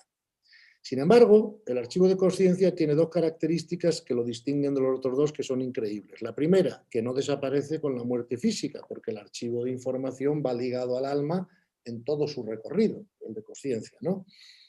Y la segunda diferencia con los otros 2 archivos es que este archivo de consciencia del alma no es corruptible. No nos lo podemos cargar. Trae una garantía de fábrica y no deja grabar nada que no sea una comprensión de la verdad. O sea, los errores nuestros no se graban en este archivo. Solo se graban cuando son trascendidos. No sé si me explico, ¿no? Entonces, eso es lo que hace que la evolución del alma sea siempre, de alguna manera, hacia arriba, ¿no? Y eso desde el punto de vista de los archivos de información, pero si el fondo de la pregunta es cómo se trasciende, ¿no?, más fácilmente la consciencia, en general, pues volvemos a la respuesta de antes, aceptando la voluntad de Dios, que significa aceptar la realidad. Esa es la manera más rápida de llenar el archivo de consciencia. Todo lo demás es útil, acabarás llenándolo, pero irás en bicicleta y no en avión. Eso sí que te lo puedo asegurar. De eso estoy seguro. Así como otras cosas en la charla, digo, voy a especular, voy a decirte, pero no me hagáis mucho caso. En esto, hacerme caso. Es decir, es que además, por desgracia, no es que sea idea mía, es que está en el Evangelio, en el Bhagavad Gita, en Buda, en todos los grandes maestros espirituales. El camino más rápido hacia el reino es la aceptación de la voluntad de Dios. Gonzalo, hay una pregunta sobre un tema que ya discutimos, pero están pidiendo si podemos elaborar más o dar ejemplos porque yo lo sé que es de mucho impacto para muchos, ¿no? Que tiene que ver con el tema de cómo fluir en la vida versus no versus, de alguna manera sí. en armonía con sí. la con la tendencia nuestra de hacer planes y de trazarnos metas y no sé, quizás dar algunos ejemplos para que la gente entienda un poco de cómo aplicar esas técnicas. Como salió antes el ejemplo de mi viaje a Miami, vamos a aplicar esta técnica a mi viaje a Miami. ¿Te parece? Perfecto. Lo vamos a usar como ejemplo. ¿Okay? Ejemplo, yo hice el plan de ir a Miami hace ya 2 meses, por varias razones. Primero, porque me apetecía ver a mis amigos de allí y seguir impulsando la fundación y ayudando y lo que fuera. Segundo, también porque tengo hijos en Miami, nietos en Miami, que llevo 8 o 9 meses sin verles. Y, hombre, mi responsabilidad como padre de familia y como abuelo, pues estar presente, ¿no?, de alguna manera en la vida de las personas que son correspondientes conmigo en eso, pues para poder, pues no sé, pues ayudar, estar, compartir, lo que sea. Además, por otros motivos, porque yo no soy residente en España y tengo que pasar más de la mitad del año fuera de España. O sea, había muchos motivos que a mí me llevaban a hacer plan de ir a Miami. ¿Ok? Pues ya está, perfecto. Tengo el plan de ir a Miami. En sí mismo ese plan, por todas las razones que te he dado, parece que es bueno. O sea, no hay nada... No es que yo quiera ir a Miami para matar a nadie, ni para, ¿sabes?, comenzar una organización de tráfico de drogas, no. Yo ir a Miami pues para ser de servicio, poder ver a mi familia, a mis amigos, no sé, estar allí, visitar mi casa, o sea, un motivo digno, o sea, no tiene nada de malo con la ley, no sé si me explico, ¿no? Bien. Pues resulta que se me bloquea. Mira, pone Trump una ley que dice que no puede venir nadie de Europa. Ni con test, ni sin test, ni con nada. Que si alguien quiere venir de Europa tiene que pedir lo que se llama un NIE, un National Interest Exception. O sea, es decir, que los Estados Unidos están interesados en que yo vaya. Si no, no puedo ir. Ok, pero claro, yo ya vendí mis empresas, no tengo intereses económicos que gestionar, ¿me explico? Porque me dedico a esto. Y para mí era muy difícil, desde luego no voy a mentir, no, mire usted, es que tengo que defender una inversión, no. Entonces, ¿qué hice yo? Bueno, pues vamos a hacer bien las cosas del mundo del César. Sin mentir, pedí y me concedieron una carta del rector de la Universidad de Emory diciendo que era muy importante que yo fuera a Estados Unidos para el proyecto que tenemos con Emory, para seguir impulsándolo, para conseguir ayudar a conseguir la financiación, bla, bla, bla, bla, y que eso era muy importante para la Universidad de Emory. Bueno, pues ya es un motivo de interés nacional de Estados Unidos de que yo vaya, porque hay una carta del rector de Emory que así lo explica. Bueno, pido permiso, entonces hago bien las cosas del mundo del César, creo, y sigo el trámite y pido permiso en la Embajada Española. 2 meses sin contestación. Insisto una vez, contestación. Deje de insistir que lo ponemos en la cola. Ok, pero verán, pasan 2 meses, nadie me dice nada. Yo hago un segundo intento. Hablo con mi abogado en Miami, le pido un especialista de inmigración, le digo, mira, como la Embajada Española no contesta, pues vamos a pedirlo directamente en aduanas en Miami, ¿sabes? Tal. Me dice, sí, esto se puede hacer, tal. Hemos tenido éxito con algunos. Ok, pues ya ha empezado el proceso de pedir el permiso en la Embajada de Miami. Si eso falla, entonces haré un tercer intento, que es pedir el permiso en la Embajada Americana en Suiza, porque como soy residente suizo, aunque mi pasaporte sea español, también lo puedo pedir allí y a lo mejor la Embajada suiza es más eficiente que la española y al menos contesta. Okay. Pero si después de hacer esos 3 pasos sigue bloqueándose el tema, pues ya desisto. Y digo, bueno, ya iré cuando pase todo esto, porque ya he intentado 1 vez, 2 veces, 3 veces, y ha sido no. Y además lo he hecho bien en el mundo del César. He consultado abogados, he seguido la ley. Bueno, pues ya me está diciendo la ley que yo no debo ir a Estados Unidos ahora. ¿Por qué? No lo sé. No me lo puedo ni imaginar. No sé qué puede pasar aquí la semana que viene, que pueda necesitar que yo esté aquí. No sé si es que si fuera a ir a Estados Unidos me mataría yendo y el universo no me deja ir para que no me mate. O sea, no sé. Lo que sí sé es que yo he planeado, he intentado ir a Miami, he hecho bien, creo, las cosas en el mundo del César. Si a pesar de eso es que no, después de 3 intentos, se acabó. Yo me quedo en España con toda la paz del mundo, disfrutando de España, haciendo mi servicio desde aquí lo mejor que sepa, que para eso está el Zoom y otras cosas, y acepto la voluntad de Dios. Ahora he dado lo mejor de mí mismo para intentar ir. pero el resultado está en manos de Dios. De momento no fluye. Luego creo que de momento es contra ley. Si es contra ley, bendito sea Dios, aquí me quedo feliz. ¿Lo he explicado Claro, bien? pero tú planificaste tu viaje, o sea, que el Hombre, tema claro, es no, que es perdona, perfectamente... no Ajá. solo lo planifiqué, he hecho mucho trabajo y me he gastado dinero bastante en intentar ir. O sea, he puesto el trabajo y los recursos, ¿me explico? Incluyendo contratar abogados. Pero si a pesar de eso la ley dice que no, pues eso puede ser un buen ejemplo que la gente puede usar. ¿Entiendes? Sí, el otro tiene que ver con los negocios. Muchas veces Pues muy bien, uno pues lo tiene intentas usted 2 veces, 3 veces, dar lo mejor de ti mismo. Si a pesar de todo no sale, pues mira, eso no es para ti y tienes que intentar otro negocio o otra cosa. Claro. ¿Me explico? Sí, ya concluyendo, Gonzalo, por la hora, una pregunta interesante acá dice, ¿es el archivo de conciencia el mismo que el archivo acásico? Perdona, repíteme la pregunta que se ¿Es me ha el ido. archivo de conciencia No, el mismo archivo que el archivo acásico? no. El archivo de conciencia al que yo me refiero es individual, de cada alma. ¿Ves? O sea, igual que el archivo de personalidad es individual de cada mente y el archivo genético es individual de cada cuerpo, el archivo de conciencia al que yo me refería es individual de cada alma. Los campos akáshicos son los campos de conciencia unificada, ¿verdad? Que registran toda la información del universo, que crean toda la realidad del universo y en dónde el marco donde se produce toda la manifestación. Pero no son individuales, son colectivos, son uno para todos. ¿Explico? Ah, no, uno no tiene registro acásico Sí, de uno sí, mismo por sus experiencias. sí, sí. Vamos a ver, esto como si me dices, este ordenador que yo tengo aquí es un ordenador único. Y este ordenador admite archivos de información de mucha gente. No sé si me explico, ¿no? Y files de todo tipo y tal. Pero el ordenador es uno, ¿me entiendes? Claro. Pero yo aquí puedo tener un documento tuyo de Word, de otro, del de más allá, de mío. O sea, el ordenador admite mucha información individualizada, pero el ordenador es uno.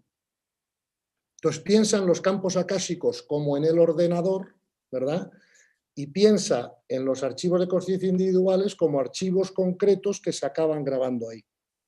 Y hay registros akáshicos individuales, o sea, que de alguna Sí, manera no, apuntan hacia lo que específicamente yo tengo que seguir experimentando para seguir de alguna manera aprendiendo y por ende creciendo en el nivel de conciencia. sí, pero eso más que de los registros akáshicos depende del diseño de tu destino.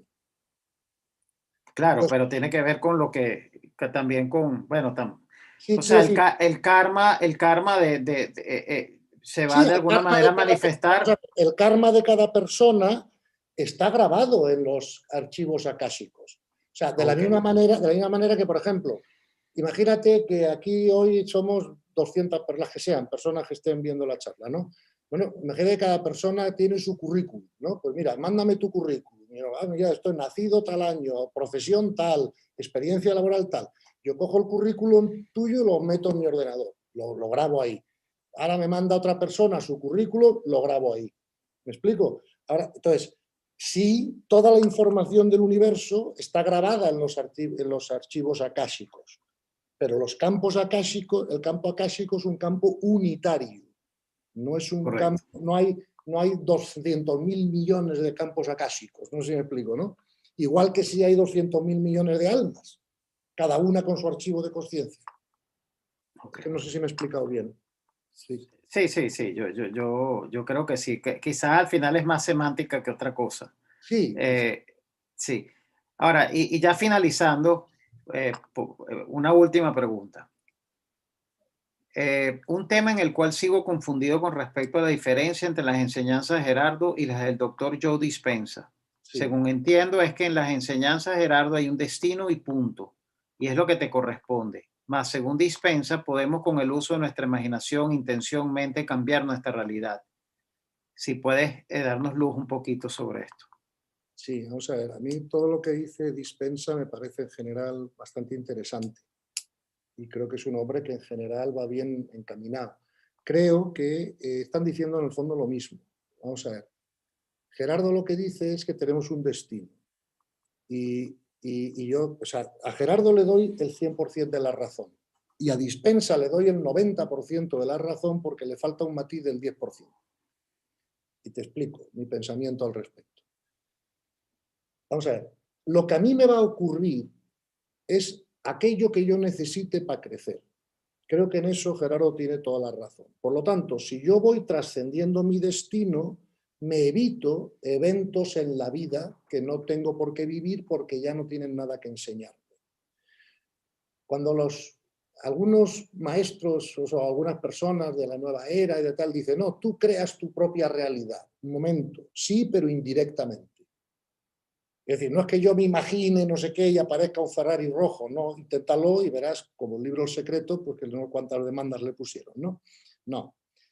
A ver, si yo soy correspondiente con tener un Ferrari rojo, para que eso es lo mejor para mi destino, lo tendré. Y si no, no lo tendré. O sea, todo lo que el universo me pone delante, me da, me quita, me hace, es lo perfecto para el desarrollo de mi alma. Alguien me puede preguntar, Gonzalo, ¿pero cómo va a ser un Ferrari rojo necesario para el desarrollo del alma?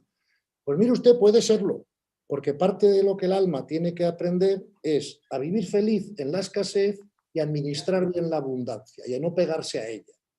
Entonces, a ver, ¿cómo vas a aprender a administrar bien la abundancia si no tienes con qué administrarla y no puedes tomar decisiones? ¿Me explico?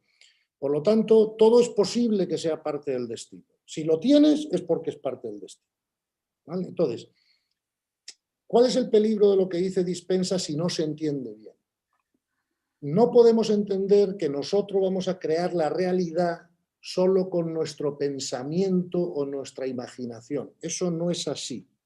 Ahora, lo que sí tiene razón Dispensa es, si pensamos bien, si trascendemos el destino, si aceptamos la realidad, se creará para nosotros una realidad más agradable. Pues sí, por ejemplo, si tú vas a clase de un alumno de párvulos en unos colegios, vas a ver una clase súper desordenada hasta que no la ordene la profesora al final. Papeles en el suelo, pintando. Si vas a una clase de high school, te vas a encontrar una realidad diferente. No sé si me explico, ¿no? Pero eso pasamos de párvulos a high school porque trascendemos el destino, no porque nos lo imaginamos. Sí, yo solamente agregaría que a medida que uno va cumpliendo con los aprendizajes que el destino tenía para uno en esta vida, entonces tu capacidad de co-crear Aumenta, muy bien dicho. aumenta y baila pegado con tu nivel de conciencia. Absolutamente. De hecho, Entonces, si tú ya tienes cierto nivel de conciencia, entonces tú hay más vas a poder tener posibilidad, más éxito claro, en ir co-creando tu realidad. así es. O sea, si tú tienes más nivel de conciencia, tienes más probabilidad de que tus intenciones se manifiesten. Correcto. Correcto. Bueno, Gonzalo, estamos cumpliendo las 2 horas. ¿Qué quieres que te diga? Maravilloso como siempre. Gracias a vosotros y por vuestro esfuerzo y por vuestro interés. Sí, a todos los participantes, gracias por estar con nosotros, por tenernos paciencia y a todos los invito a que visiten nuestra página web o nuestra también dirección en YouTube y hasta la próxima. Que todos estén muy bien y gracias. Pues muchísimas gracias a todos, ha sido como siempre un placer y nada, dentro de un mes o así pues intentaremos hacer otra y a ver si seguimos avanzando con todas estas preguntas y respuestas y vamos a ver si conseguimos entre todos ir aprendiendo. Claro que sí. Muchas gracias. Un abrazo muy fuerte a todos, gracias a todos.